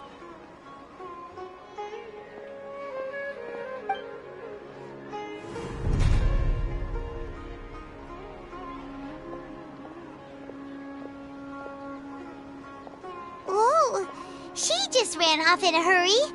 She looked pretty upset, too. Well done. Sataria didn't seem to suspect anything amiss. To have something she's been trying desperately to avoid show up out of nowhere and berate her, that must have shaken her to the core. Aw, Nahida, it seems like you understand human emotions really well after all. All I know are some abstract Harava-taught theories. In any case, my time with you has shown a lot of them to be utterly useless. I'm still trying to make sense of everything. Anyway, enough of that. Let's hurry and catch up to Sataria. He's out of Keems now, right on cue. Let's get ready to possess him right away!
Watch this!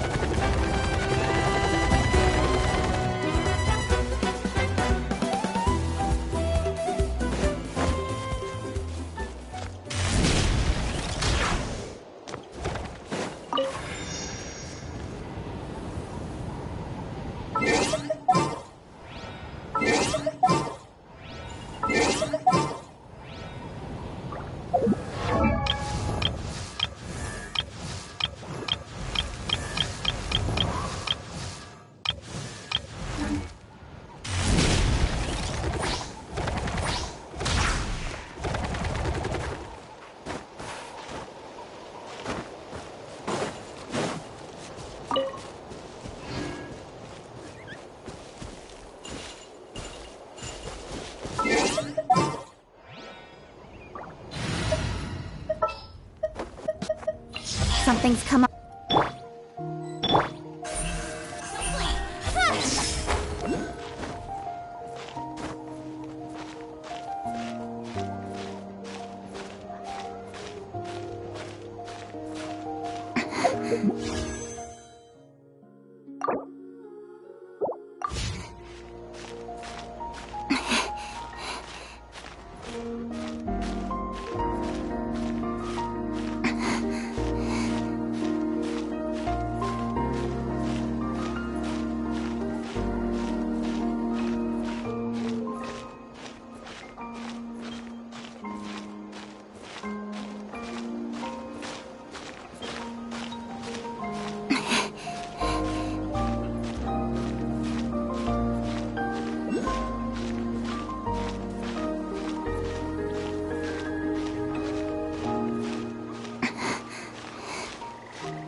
Speed of light!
Alright, Don't blink! let's finish this fast. Ha! Nice and spicy!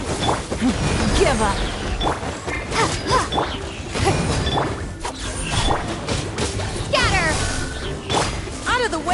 blown away!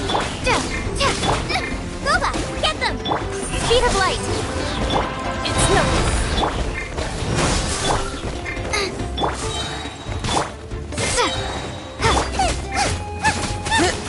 Out of the frying pan, into the fire!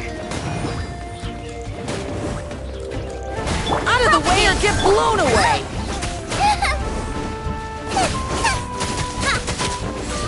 Goba, get them! Scatter! No one... Incoming! Out of the frying pan, into the fire!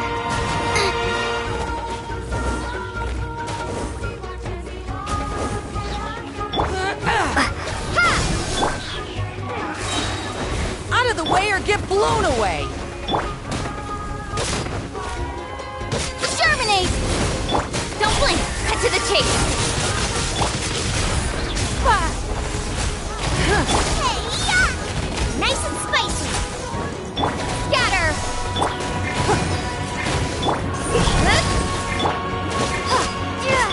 That was Don't mind if I do! give up! Propagate! Goba, get them! Speed of light! Hey!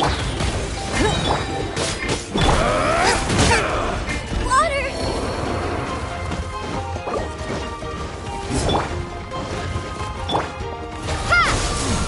Submit! Incoming! No! Did I burn everything?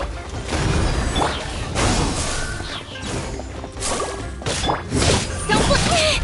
Hey!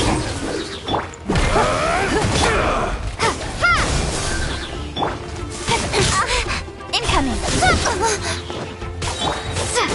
It's no... With sword comes shadow! Hey! Scatter! Don't waste my time. Don't blink!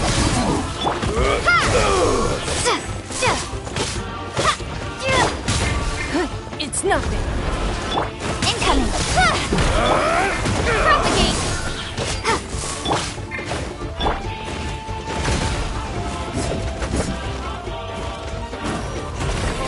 Don't waste my time. Don't blink! Hey!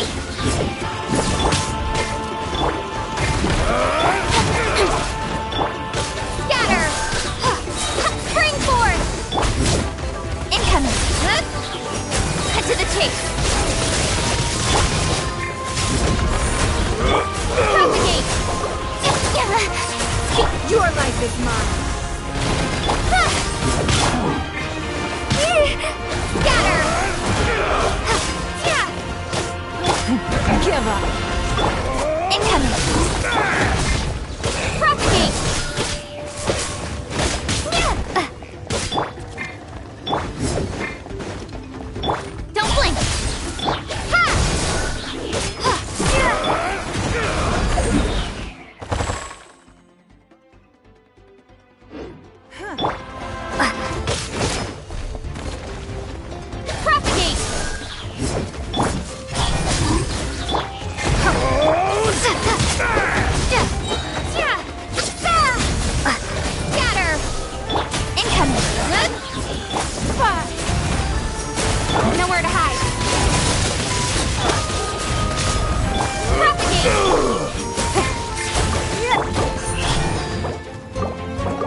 Incoming!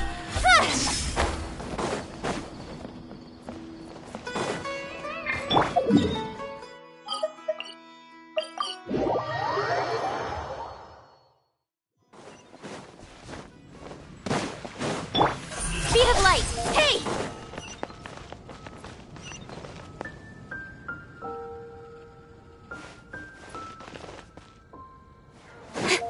Incoming! Add Astra.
Today's your birthday! I'm so excited!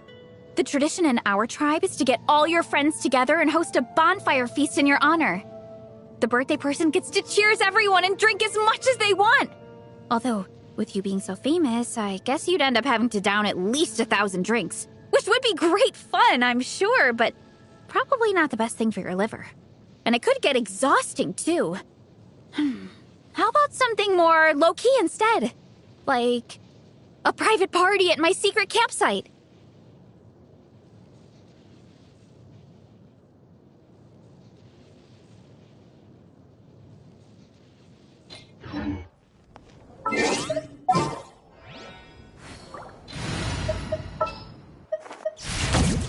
Will there be enough food?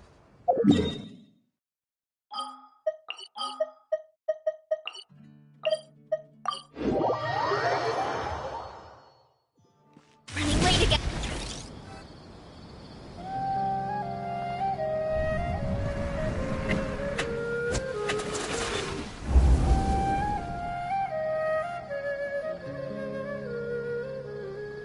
It's okay. I just got caught up in something. Oh, actually, didn't you ask me to help you look for work? What kind of work were you looking for again?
Gardening?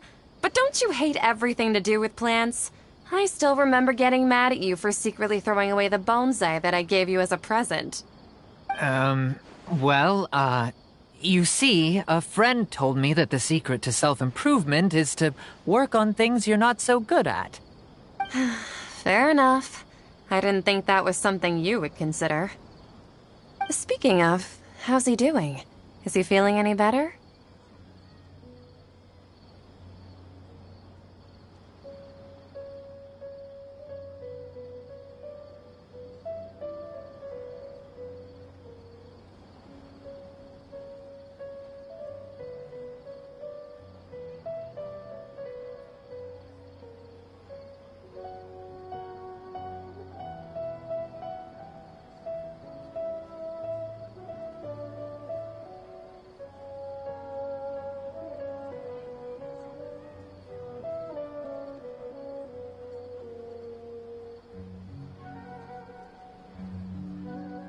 Oh, that's good to hear.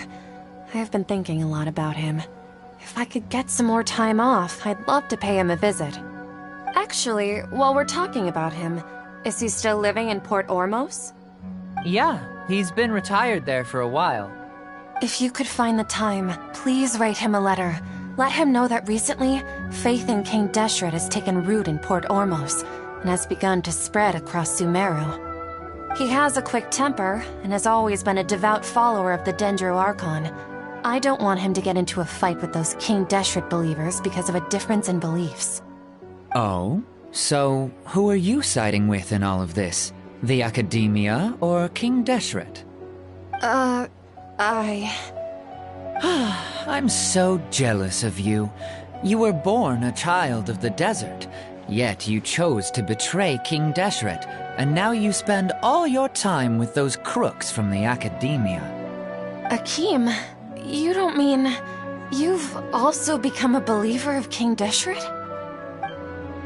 What's so strange about becoming a believer of the wise King Deshret?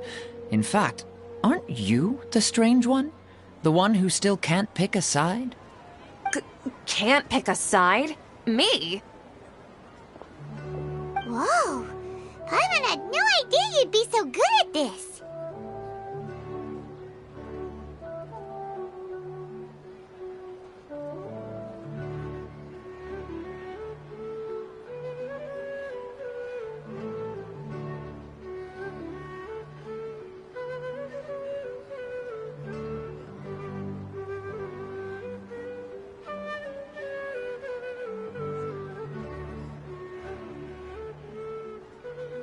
You really zeroed in on the issue and put it right in front of her.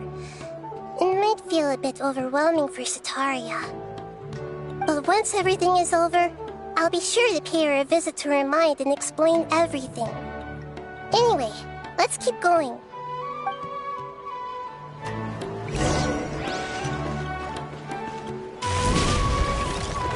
Come on! Sataria!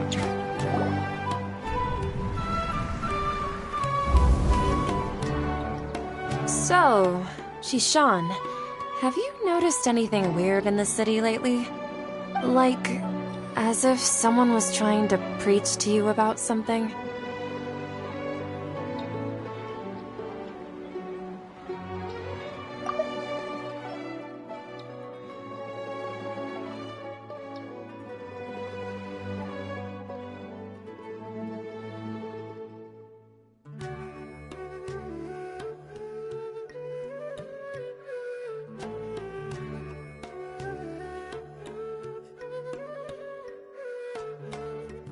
Like... Oh, right. Speaking of strange things, I celebrated the Sub-Zerus festival so many times that I lost count. That was really weird. Wait, how could you be aware of that? That should be impossible. Nothing in the report indicated anything like that. Are you still failing to realize that the Academia's lowly tricks could never deceive all of Sumeru's citizens? Shishan, don't tell me that you've converted to King Deshret as well! What an absurd question. You make it sound like I should be ashamed for becoming a believer of King Deshret. In reality, shouldn't you be the one who is ashamed? You, who works side by side with the Academia, and treated people as nothing more than experimental subjects? Please, please stop! Even now, Satari is still trying to run from her problems.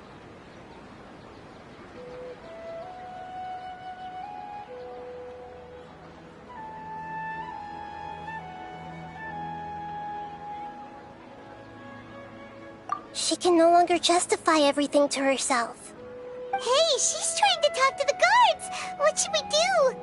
This is the most important part of all. Quick, get ready. Mercenary, you're a member of the Corps of 30, correct? Please help me pass a message to the Matcha right away. The situation in the city is getting out of control. Please, try to remain calm, miss. Tell me what's happening in the city. Heretics are infiltrating the city, and they've already converted many residents to their side. Heretics?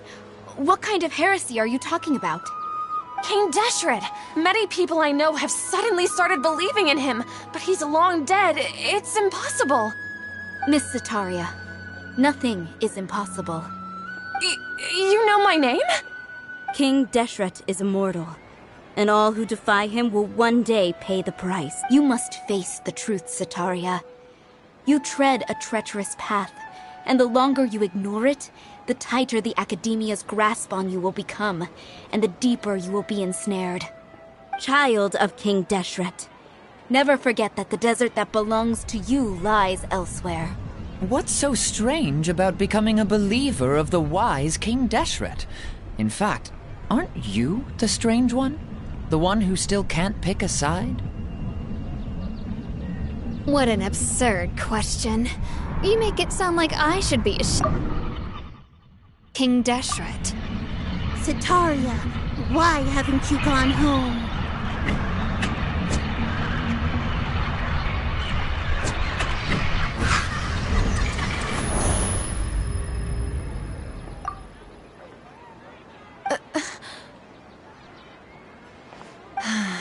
It seems that no matter where I run, I only keep finding more believers of King Deshret. I have to say, this is a familiar feeling. I've also been running from my guilt this whole time. Guilt over my part in the Sage's plans, and from ignoring the letters from the children of my homeland. But no matter how much I may try to ignore or get rid of it, my guilt always comes back.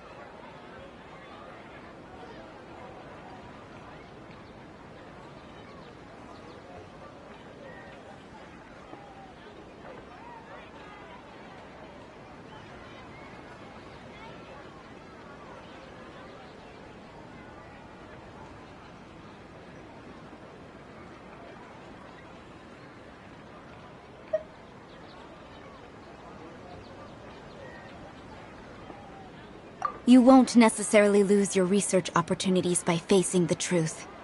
Besides, did you really want to conduct your research while carrying such heavy feelings of guilt? How do you know me so well?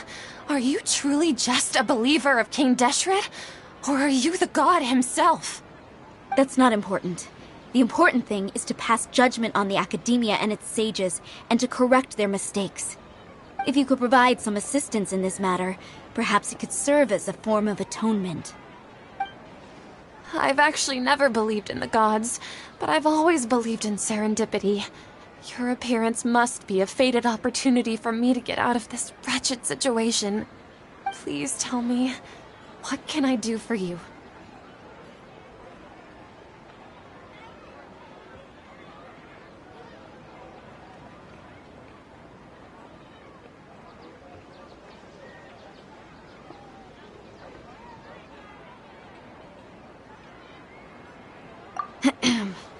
How much do you know about the Sage's current activities?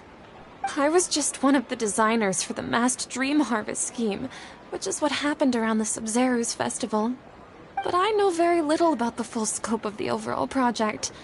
I'd assume that only staff with the highest clearance would have access to those confidential documents. I've just been working to meet the Grand Sage's specified requirements. However, there's something that's been really bothering me. I heard that a scholar who was previously expelled has returned to the city, and even the Sage to fight against the Academia. It should be possible if we're willing to take some risks. After all, I'm an assistant to the Grand Sage, and I've been working on many tasks outside of the project. One thing, though, I won't be able to transfer the documents to you through the Akasha once I get my hands on them. The sages have always closely monitored all activities within the Akasha. Let me see... let's use the most primitive method. Send someone to pick up the documents tomorrow evening at the Academia entrance. The Academia entrance? Wouldn't that be too conspicuous? Don't worry about that. I assure you, this won't be a trap. I'm only suggesting this location because it'll draw more scrutiny for me to leave the Academia again. It'll be safest for me to distract the guards long enough to hand you the documents. All right, I trust you. So, if I were to successfully complete this task, would it mean I've atoned for my wrongdoings? That'll depend on the judgment of the Dendro Archon. The Dendro Archon? That's right. Her people are the ones we have endangered. As the God of Wisdom, she's also the one responsible for judging and guiding the scholars. Maybe it's time for me to find a god to believe in. Just as Nahida predicted, we've managed to bring Sataria to our side! The Traveler's execution was ingenious. She's the one who deserves all the praise. Well, now that we've made plans to meet again tomorrow evening, all we can do is pray for Sataria's mission to go off without a hitch. Pray? But if we're going to pray to the gods, aren't we just praying to you? God of Wisdom, Guardian of the Scholars? No. The truth is the true Guardian of Scholars. I've always believed that. Anyway, let's meet again tomorrow evening at the Adventurers Guild.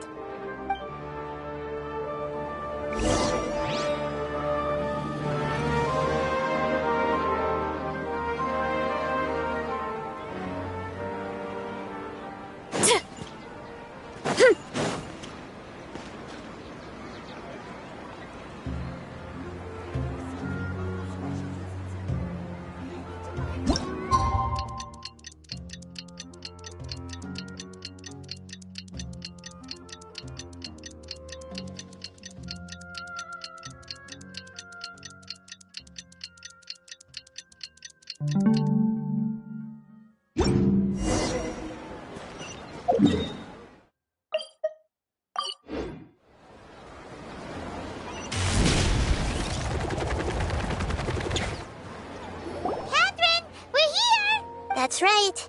I suppose I'm the other Catherine in your mind. Shh! We're on a secret mission tonight, so we need to protect Catherine's identity. Yep, Paimon's right. We cannot fully rule out the chance that the meetup tonight is just a trap. If something were to happen, my existence may be the only trump card we'll be able to play. After all, the Academia should still be unable to confirm the existence of my consciousness in the outside world. Yep, exactly. Just what Paimon was thinking. Anyway, enough about that. Let's just make sure to be on our guard. Off? What do you feel? It's the No, I think she's... If you look around, there seems to be fewer people on the streets. Huh. I also can't quite... Well,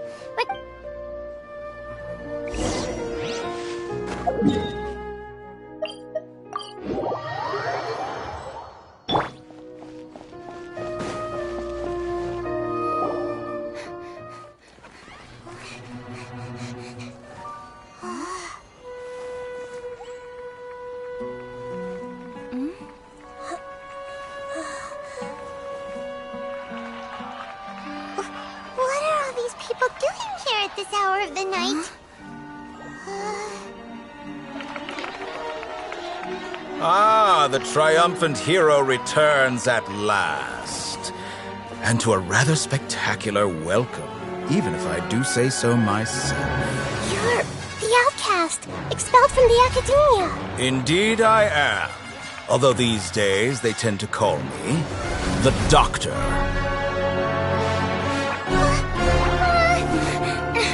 If you're looking for your researcher friend, she has already been taken into confinement. With some basic caution, she could have discovered the listening device on her person. Clearly, she lacks the degree of rigor expected of a true scholar.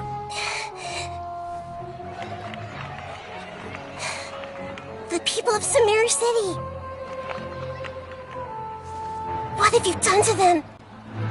I simply made some minor adjustments to their Akasha terminals. Now they can deposit information directly into the subconscious. As you can see, all these lovely people now believe this traveler is a hero who has just saved the world. My experiment is a success. And now it seems they can no longer hold back their sheer adoration. No, what should we do? These are all just regular people. Leave now. You need to get out of here. But that guy's a Fatui Harbinger. We can't just leave you here. Nor can I abandon the people of Sumeru.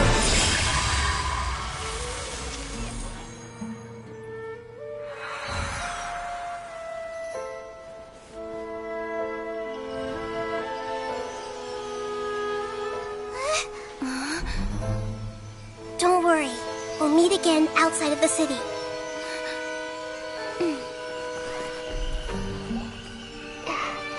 I see. You appear to have overridden their mental faculties with your own consciousness. To possess such a powerful mind, you must be the God of Wisdom.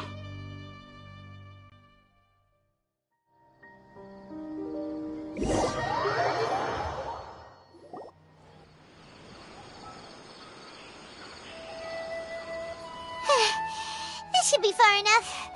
Whew. Paimon needs to catch her breath first.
Is Nahida going to be okay?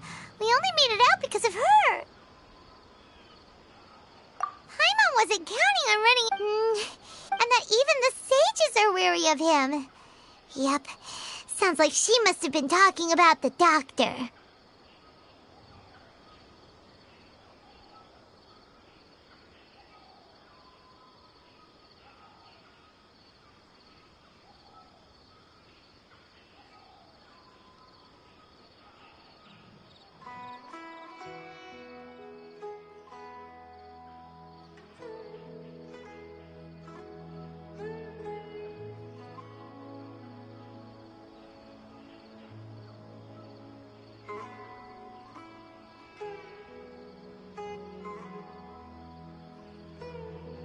Yeah, but what are the Fatui? Yeah, things would be a lot easier with Nahida's help.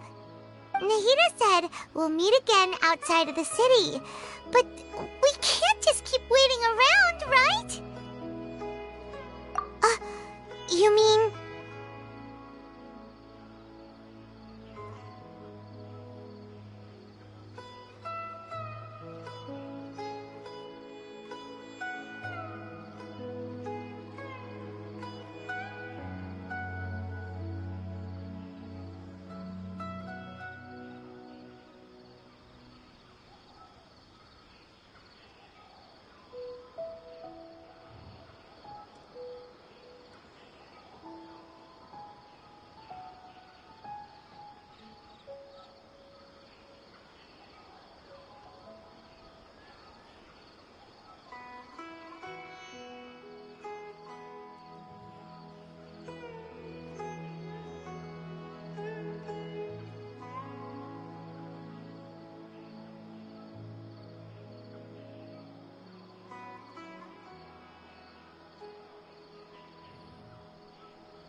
by the sages to work on some project when we were staying with him in the Avidia forest?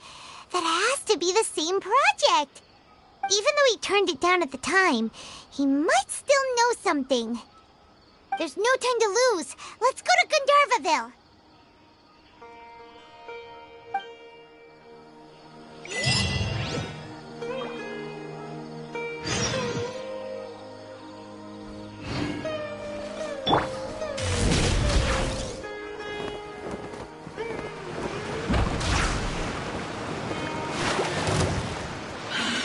Running late again.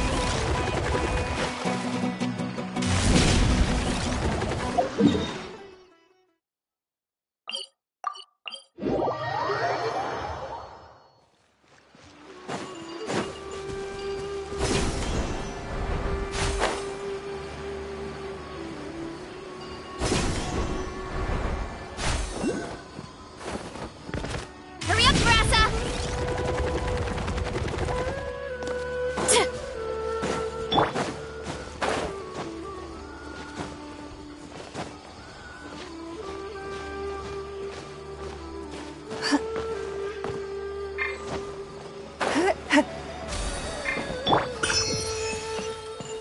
Hurry up, Grassa! Can't stand losing. Hold it right there.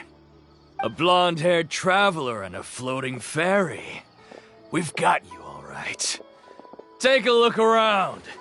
You've fallen right into our trap. Are you mercenaries from the Corps of 30? Did you come here to arrest us? Corps of 30? We're nothing like those government lapdogs who don't even get scraps for their work. We are an elite brigade that commands the highest commission rate in all of Sumeru. We're here on the orders of a client known only as the Outcast. The outcast? An outcast from the academia?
why wouldn't the doctor just send the you're up, Traveler! Following orders. Yeah! It's justice o'clock! Hero incoming! Oof! Hi! My strength is gone.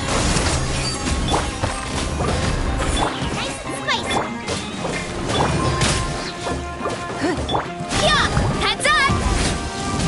That's close enough. New punches.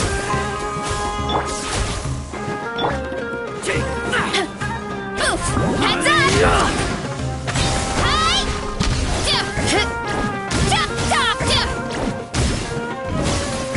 Where do you think you're going?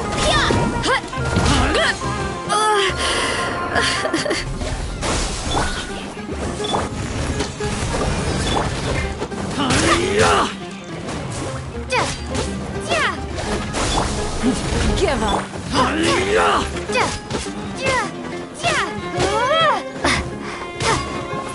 Propagate! You're toast! Ha! Ah! It isn't over yet! Here comes reinforcements!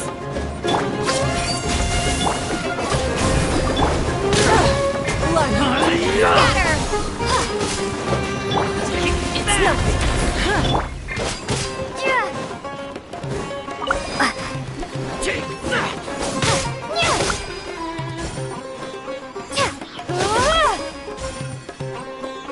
No more tricks up your sleeve!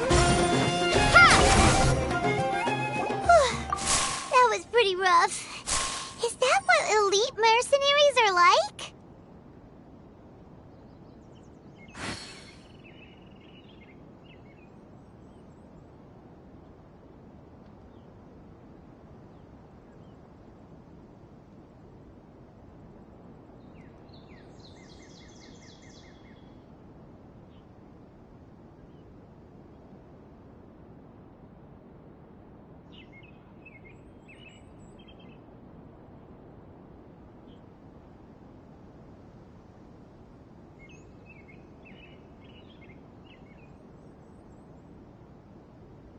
Yeah, looks like we'll have to keep our guards up.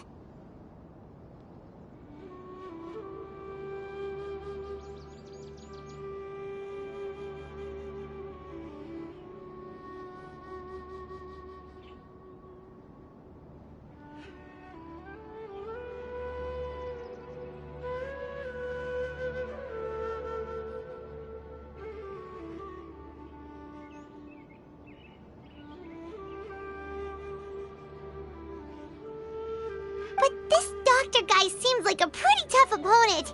He knew exactly where to set up an ambush. Did he predict that we would try to find Kainari? Going up against smart people is tough. Anyway, let's keep going.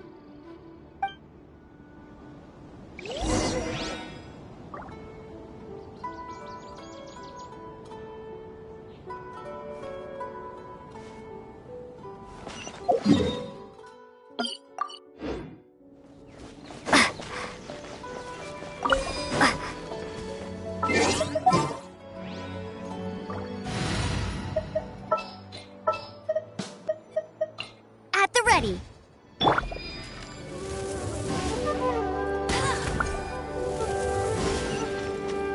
Bet you can't keep up with me. No escape. Another get tracked down by Outrider Amber.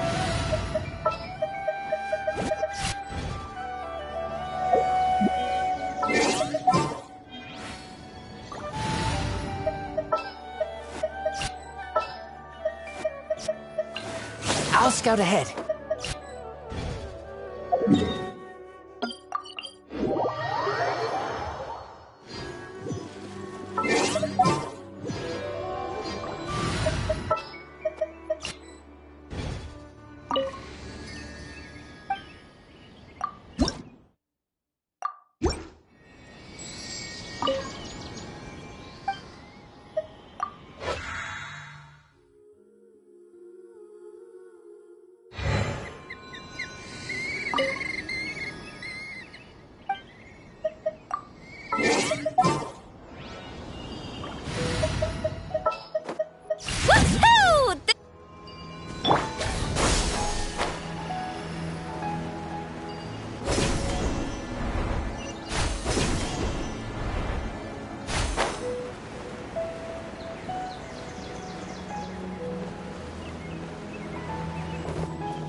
Archon!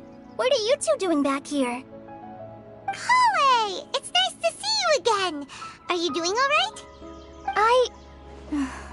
To be honest, I'm not doing too well. My Elazar has been progressing at a faster rate lately. I'm finding it harder to complete more intricate tasks. As a result, Master Tainari is taking me off the patrol schedule. He will only allow me to stay here and coordinate other people's tasks. Oh, Kale!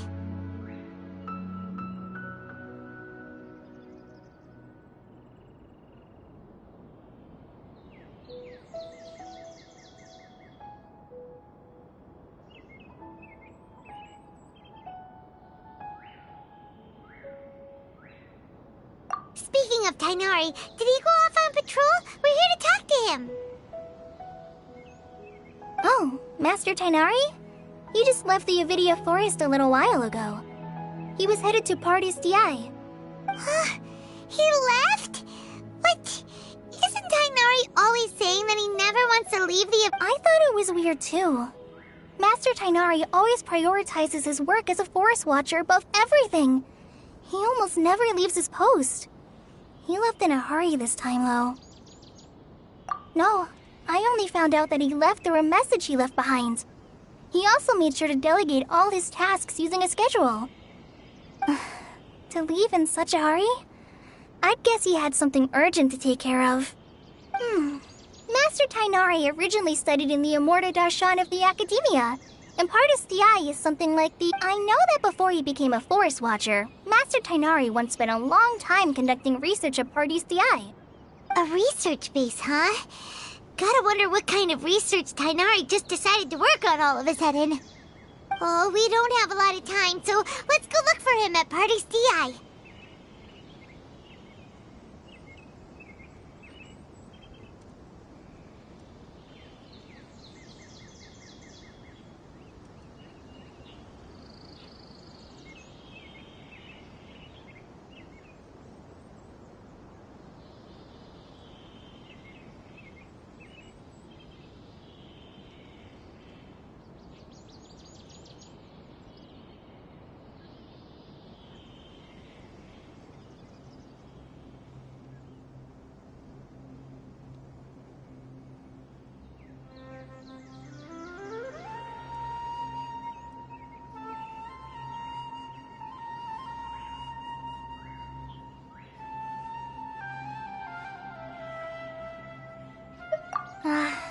Don't worry, I'm fine.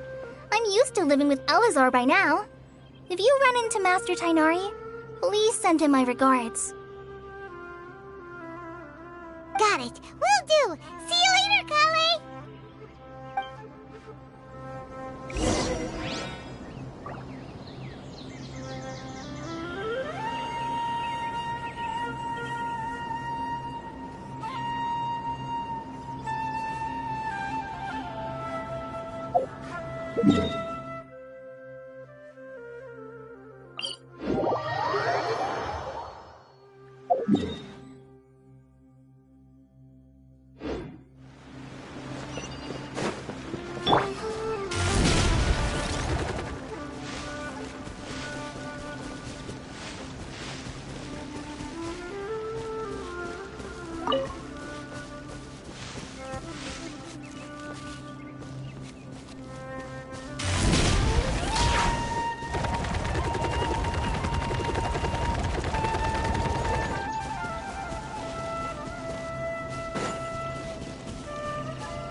life is mine.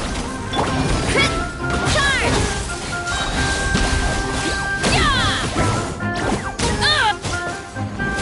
Scatter!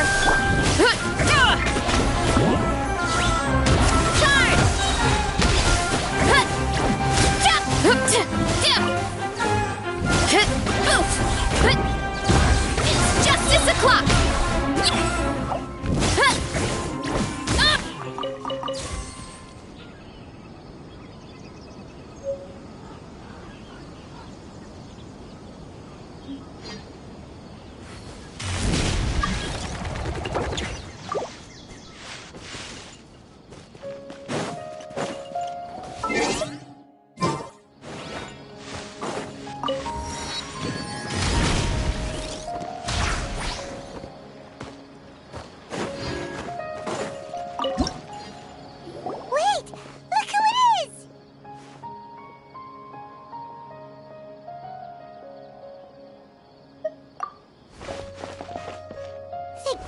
You're okay. We were so worried about you.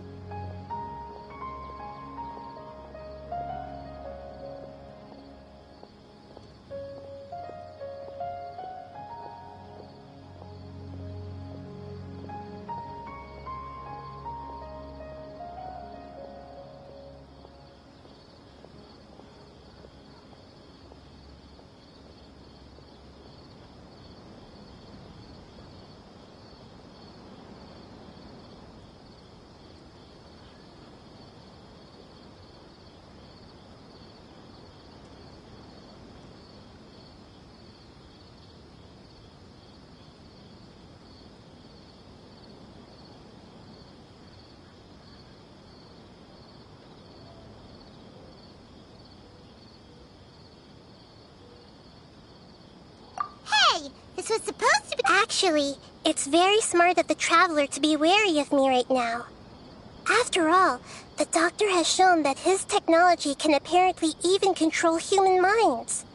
Plus, it's not like you could have known what happened after we split up and I was facing the Doctor by myself. Even a pool of stagnant water after a torrential storm can occasionally pass as a patch of sky. Paimon feels like only the real Nahida could come up with such an obscure analogy.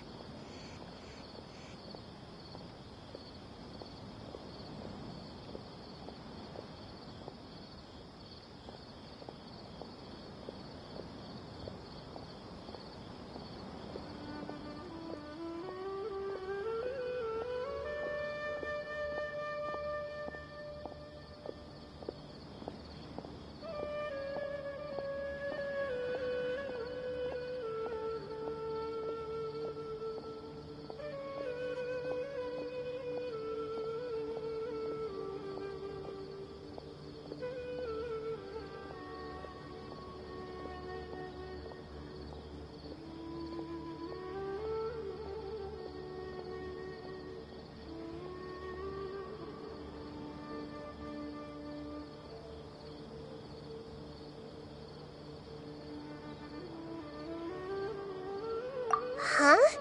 But I wasn't trying to win your trust or anything. All I wanted was to clarify my point. Well, we understand that point now. Please, Nahida, tell us more about what happened. Are those poor people all right? When you left, I was still in the middle of restoring everyone's minds. Thankfully, when the Doctor mentioned depositing information into the subconscious, he didn't mean engraving information into their minds. Instead, he did something closer to creating hallucinations. That was still within my power to fix. Luckily, I managed to finish my restorations and mind jump away from him just as he was about to capture me. Whew. What a relief. The Doctor sure pulled out some hidden cards, but good thing we had Nahida with us. I wouldn't be relieved just yet. I gave away my true identity when I restored everyone's minds, which means we've lost another one of our Also, the Doctor is already an expert at modifying Akasha terminals. Maybe it's only a matter of time until he captures my consciousness inside the Akasha. Would that mean you'd no longer be able to jump between minds? Then how do we stop him? He's still at the academia, so it's possible he already started messing with the Akasha. Ugh, it feels like he's toying with us. What a nasty piece of work.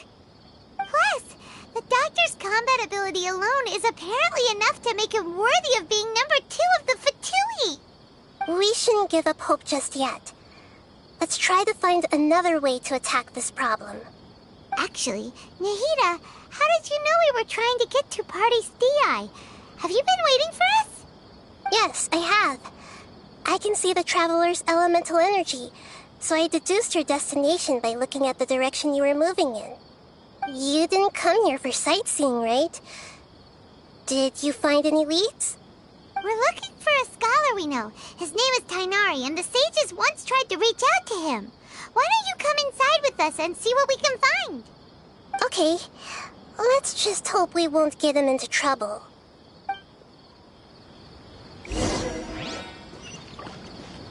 Hurry up, Grassa!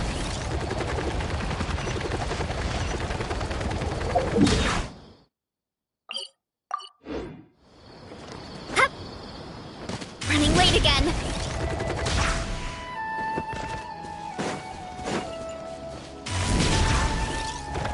Here I go!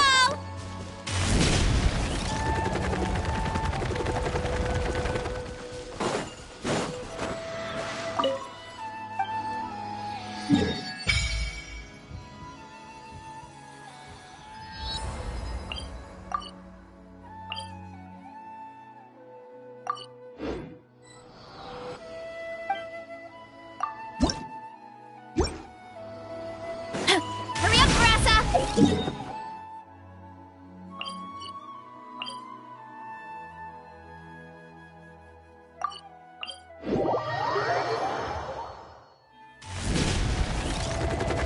Time to roll!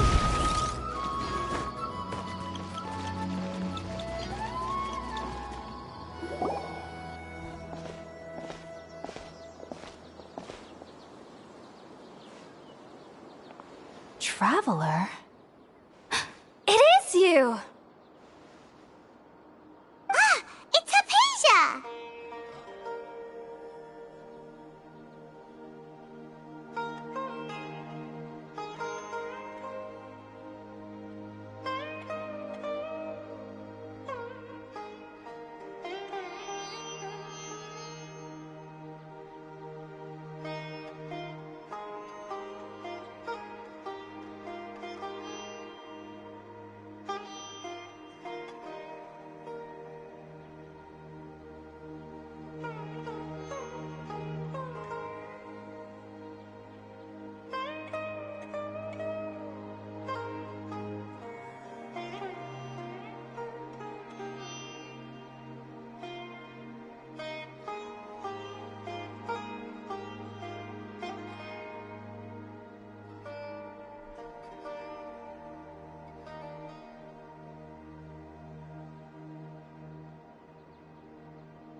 what a pleasant surprise! It's so nice to see the two of you again. Who's this? She's a scholar we met in the Avidia Forest. When we last saw each other, Oh, I see. That's right, we're old friends. You've come at just the right time. Hypatia, you're way too excited about this. Actually, for you to leave the Avidia Forest means... you're not in training anymore? Wait, no. Did you already finish your training and reach Pariporna life? What do you think? My consciousness has already managed to make contact with the divine. You did it! Congratulations!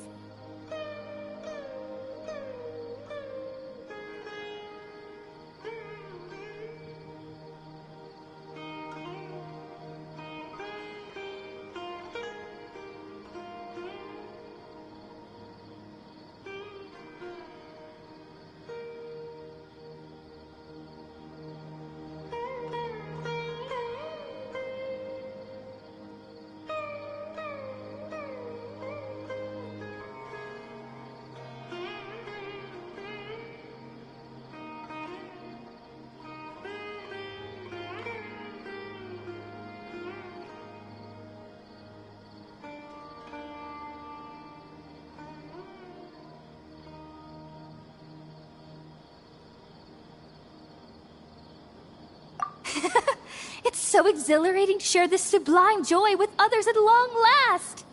When my consciousness made contact with the gods. What a supreme and unparalleled experience that was! That sounds incredible!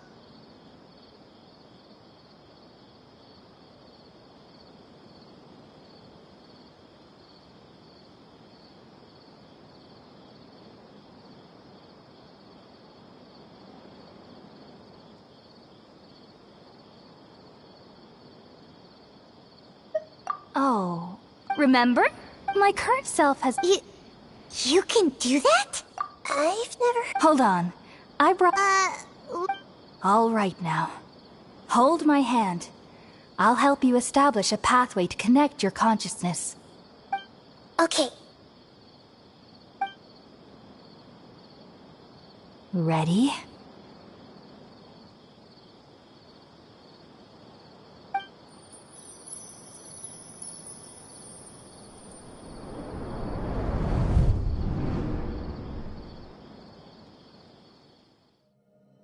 It took 3 betrayals for me to finally understand. The world is just an elaborate tapestry of lies. My fury will never be quelled. The first to betray me was a god. My creator. My mother. Valuing strength above all, she saw no worth in me and I was discarded. The second was a human. My family. My friend. Consumed by fear, he saw me as an abomination. The third was one exactly like me. A hope for the future.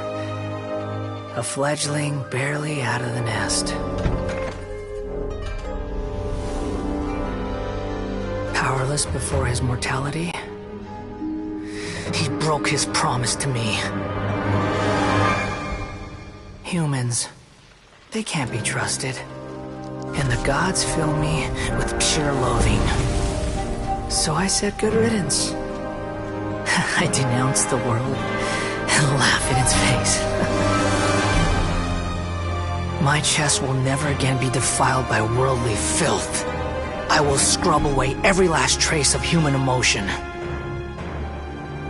Then it will be empty, a blank slate, and ready to receive a supreme gnosis, brimming with pure divinity.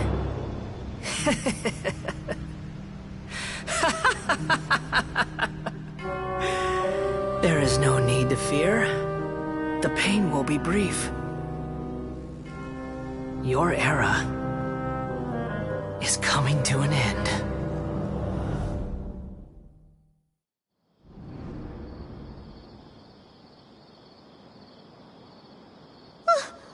What was that?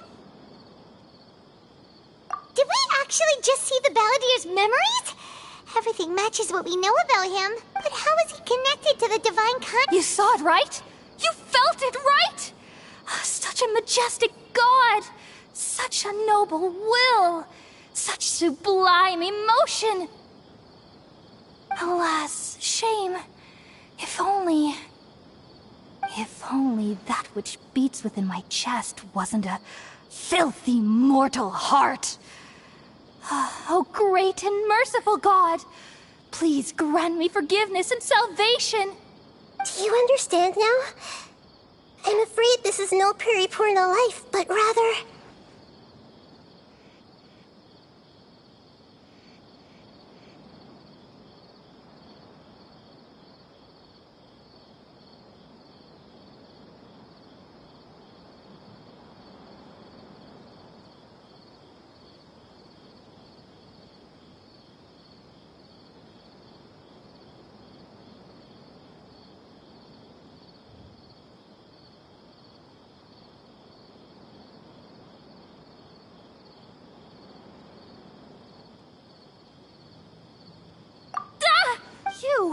I found divine wisdom. Hypatia? That's how I always thought. Wait, have I already lost my mind?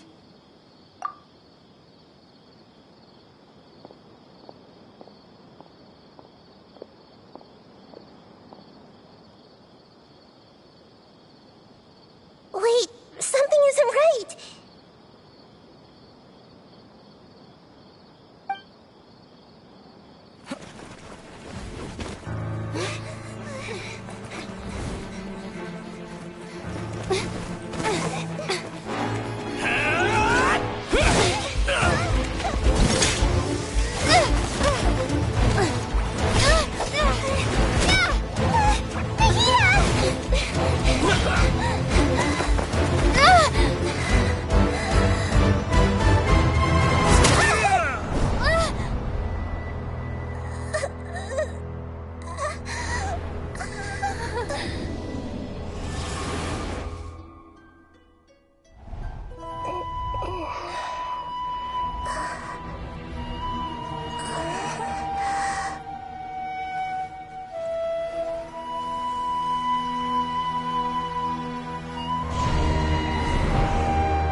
Okay, we finally lost him.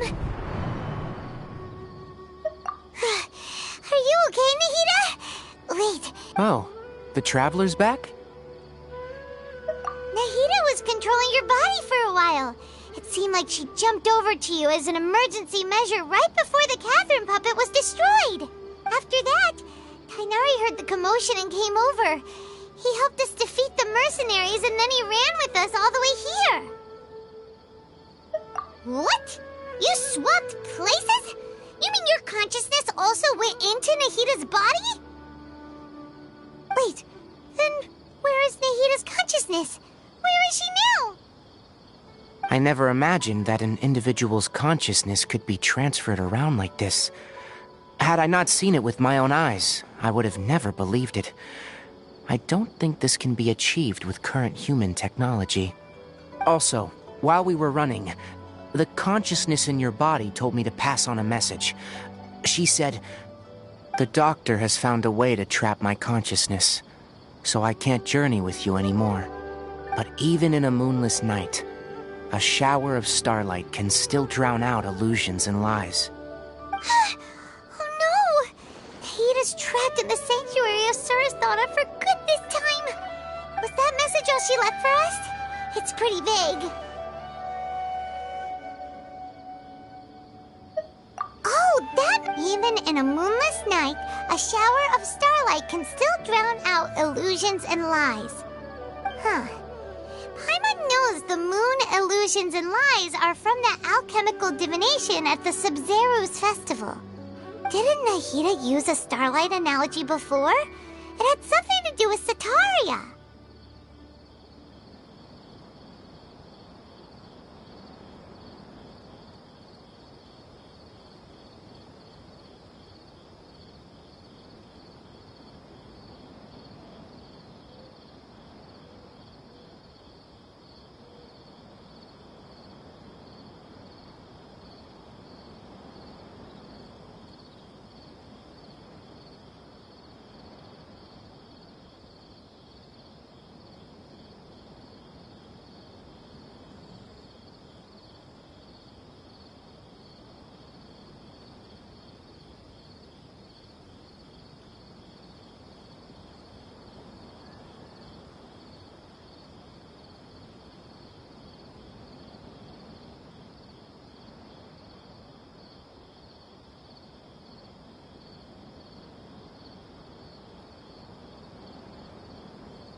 Lot of sense. Huh. Do you think Nahida was telling us to go find help in the desert? But she isn't with us anymore. Think we'll be okay? Paimon, you said Sanctuary of Surasthana, correct? Does this mean that this Nahida you're talking about, the consciousness who was occupying the traveler's body, is the Dendro Archon? Your guess is correct, but the situation's a bit complicated, so it's really hard for us to explain right now. That's all right. A scholar's curiosity doesn't need to be appeased right away. As for the complicated nature of the situation, safe to say I have witnessed that for myself. I've spent some time with you, and it looks like the Dendro Archon's also on your side. So, I trust you. Thank you, Tainari. Oh, actually, we came here to ask you a question. What do you know about the project that the sages have been working on? That. While I was indeed invited to join that project, the sages were always secretive about its scope and goals, so I eventually declined. All I know is that the project has something to do with the restoration of Irminsul.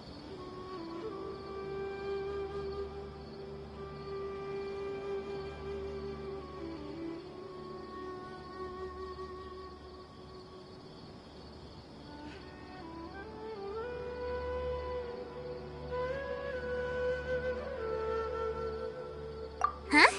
Did you see something when you were in Nahida's... What? Do you have any evidence?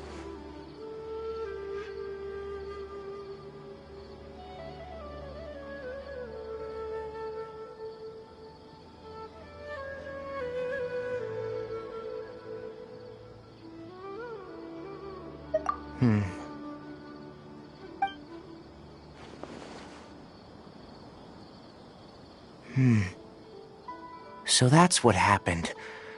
That explains why Hypatia's symptoms were different from those of the other scholars who went mad. It's because she made contact with the consciousness of a new god who is still in the process of being born. Tainari, did you leave the Avidia Forest because of Hypatia? I did. I noticed Hypatia's mental anomalies, but since her symptoms were rather atypical, I secretly took her to Pardis Di and began searching for a way to return her to her normal self. If I didn't take action, Hypatia would have already been taken by the Matra to the desert, doomed to a life of exile at Aru Village. Now that you mention it, I knew the Academia has never thought particularly highly of Lesser Lord Kusanali, but I still didn't expect them to do something as arrogant as creating a new god. Looks like I made the right decision by not accepting their invitation.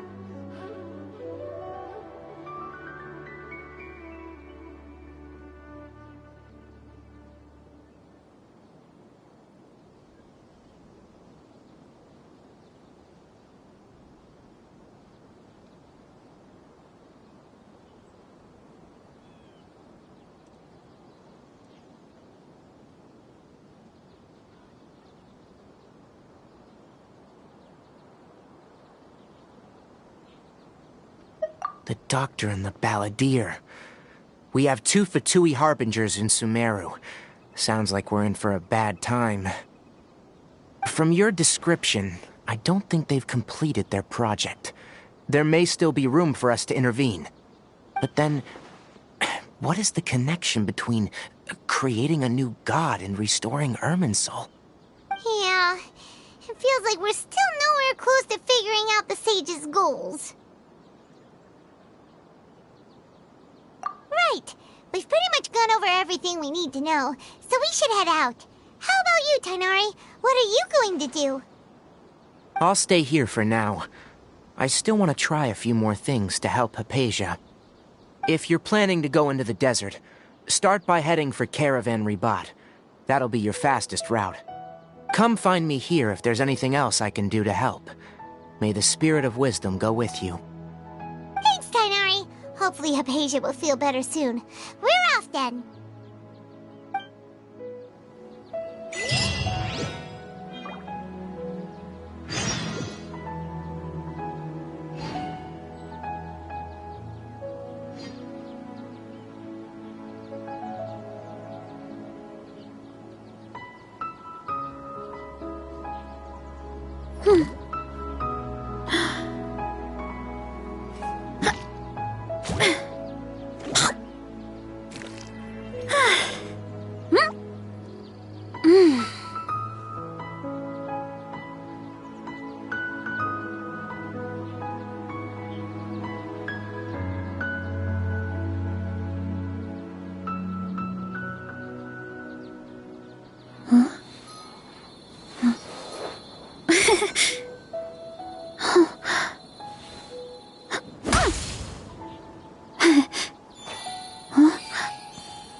Strength is one of those things where you gotta use it or lose it. So, wanna train with me sometime?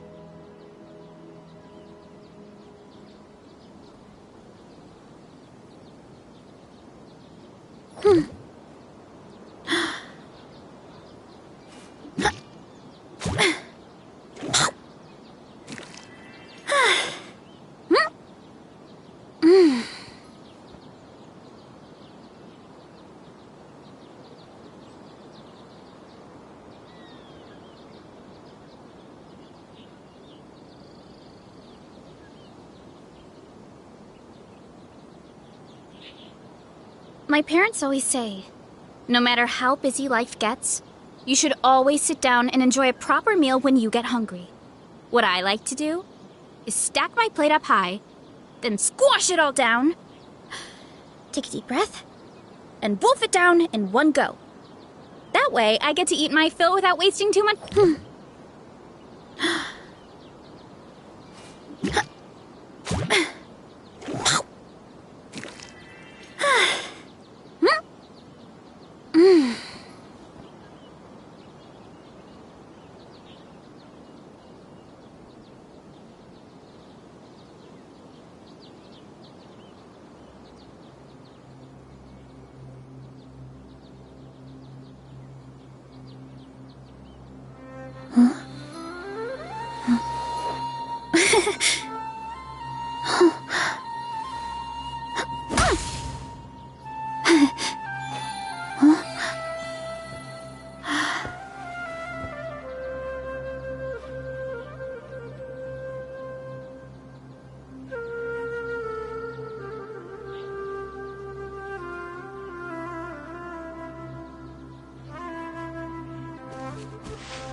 nice and warm.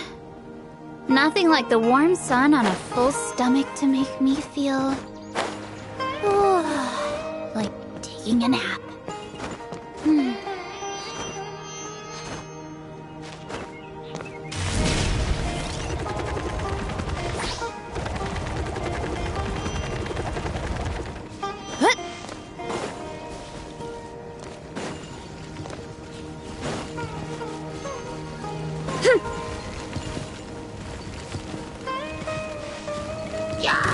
Hurry up, Brassa!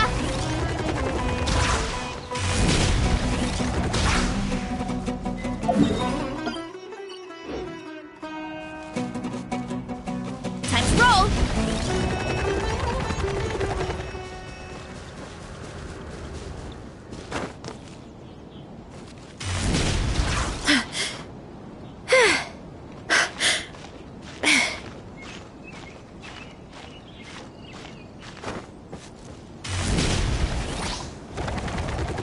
Gotta steer clear of other people.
Propagate!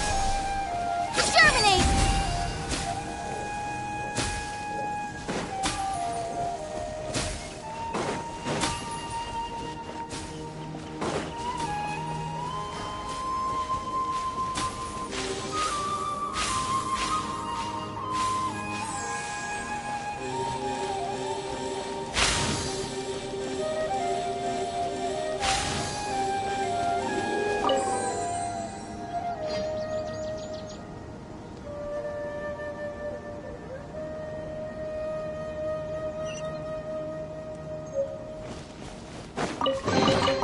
Is this an answer from this world? Hurry up, Brassa! Yeah!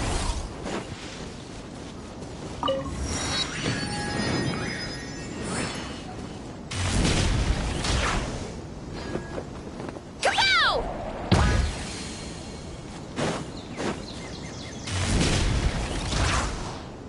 Kapow!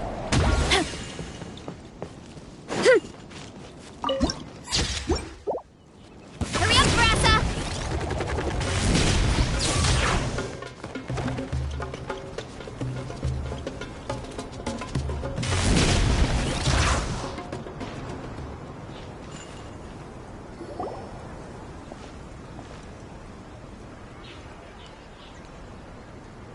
We finally made it to Caravan Reebok.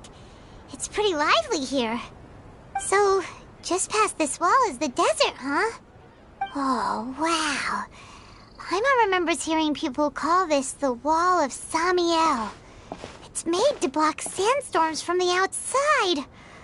Oh, if it's this tall, it's gotta be the divine work of Greater Lord Rukkhadevata, right?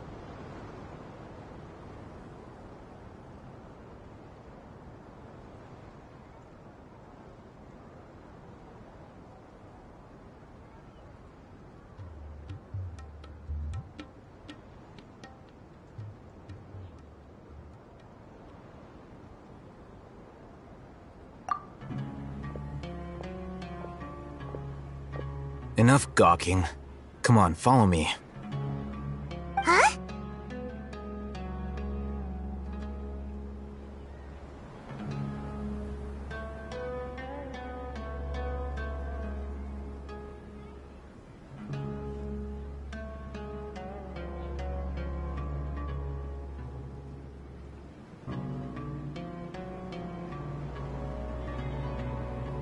Over here.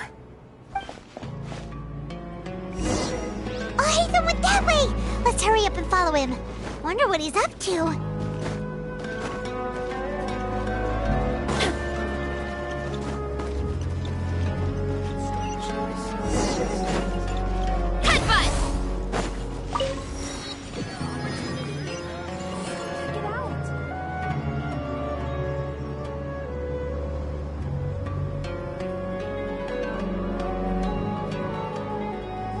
What the? Where did she go? How did we lose him? More Aram? You were too careless. You should have noticed those hopeless amateurs trailing you. There's no need to thank me. I've never cared to keep track of personal favors. All I did was correct a mistake I happened to come across. It's a habit I developed at the You really gave Paimon a scare, Al-Hatham. Last time we met at Port Ormos, didn't you say you were going back to the Academy? Oh, so you've already landed yourselves on the Academy. However, Oh, right. You... I have no interest. And these days, not quite. To tell you the truth, I'm still investigating the Divine Knowledge Capsule. Everyone says the capsule, which brings me back to you. The leader of Ain al-Ahmar used the Divine Knowledge Capsule right in front of you. And upon seeing him, your expression became perplexed, and you were lost in thought for quite some time. To have that kind of reaction, Al-Hatham, you really have a ridiculous... So that's your... But that does prove you do have some... No matter... That's right! We have the... Then I'd suggest starting with Aru Village. It's always better to... Welcome, merry travelers. Scatter!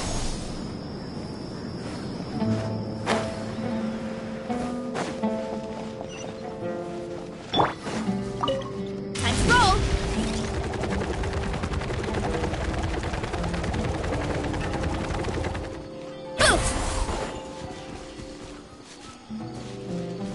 Running late again.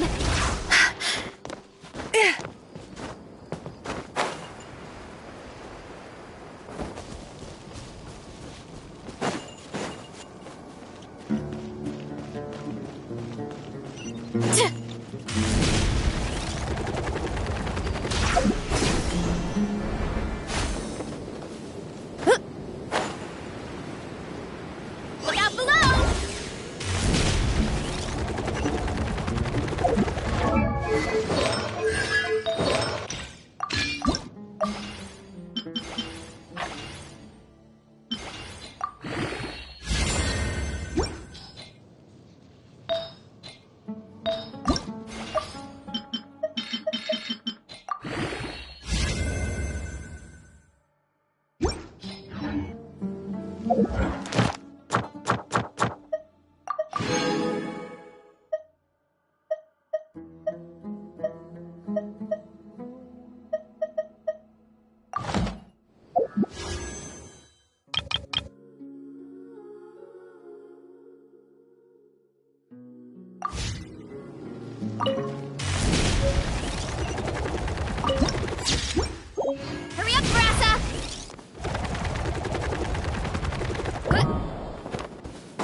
Strength is one of those things where you gotta use it or lose it.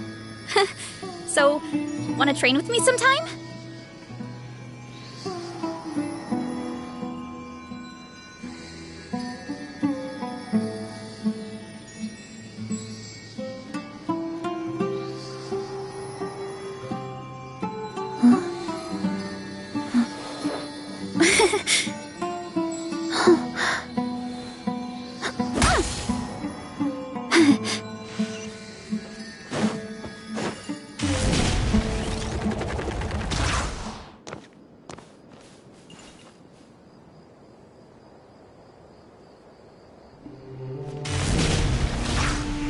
Running late again.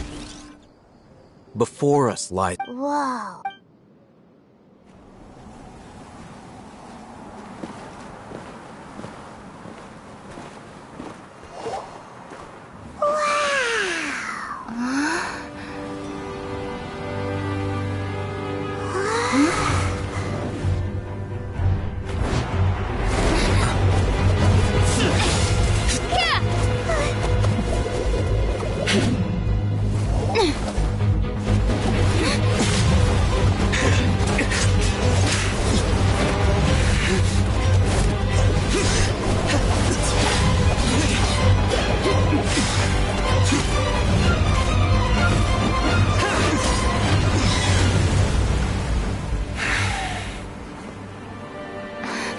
Sino.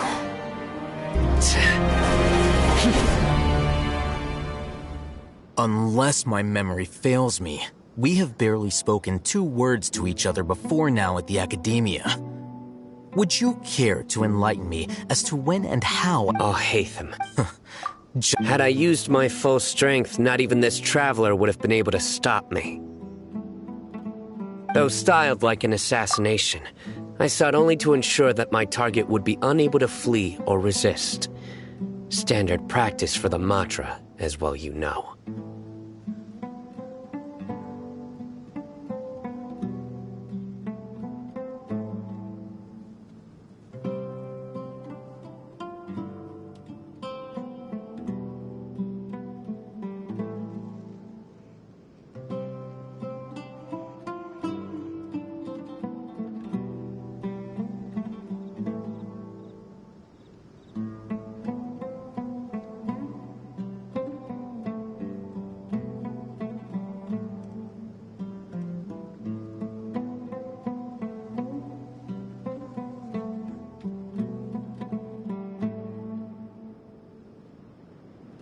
Seemed to me— Yes. General Maham— You seem to have placed a lot of trust in Al-Haytham, to the point of blocking an attack for him. If I were you, I have been pursuing this scribe. Has Al-Haytham— I won't waste my— Take it out. The divine knowledge capsule you're hiding on your person. Unless you want me to retrieve it for myself.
Very perceptive of you.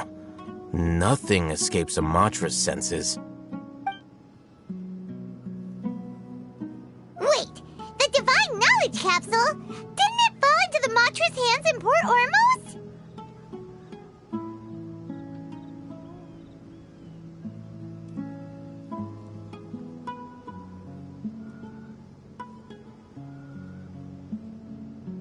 No wonder you speak with such confidence, Sino.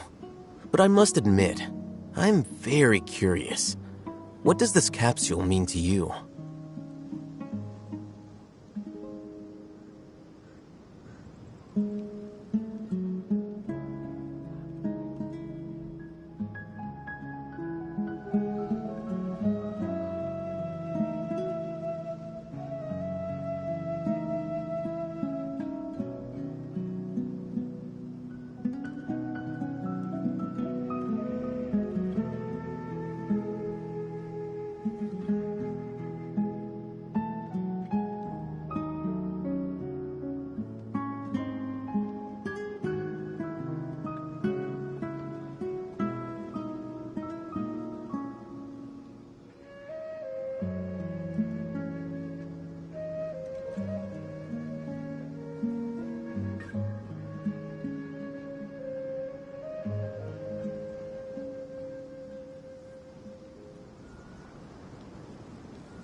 And why, as General Ma? As far as have you been given a mission that's... If I was the real target of your mission, what was stopping you from simply using your...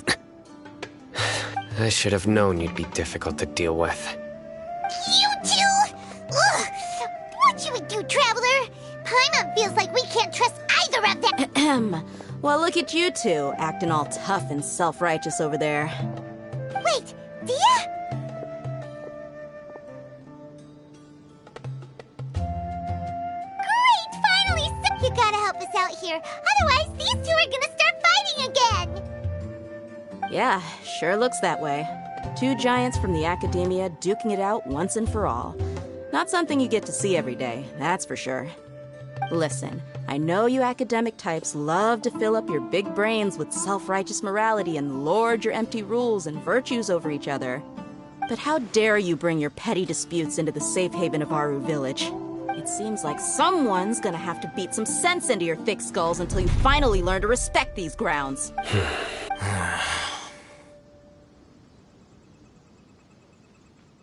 Hey, did either of you hear a word I just said? Whoa, what's going on? The wind's... Another sandstorm? What's up with these recently? Hey! All of you, over here, quickly! We have to take cover! Someone's calling for us! That sounded like Candace. Come on, you two. Jeez, are all of you academia folks such hard work? Move it! All right, stop yelling.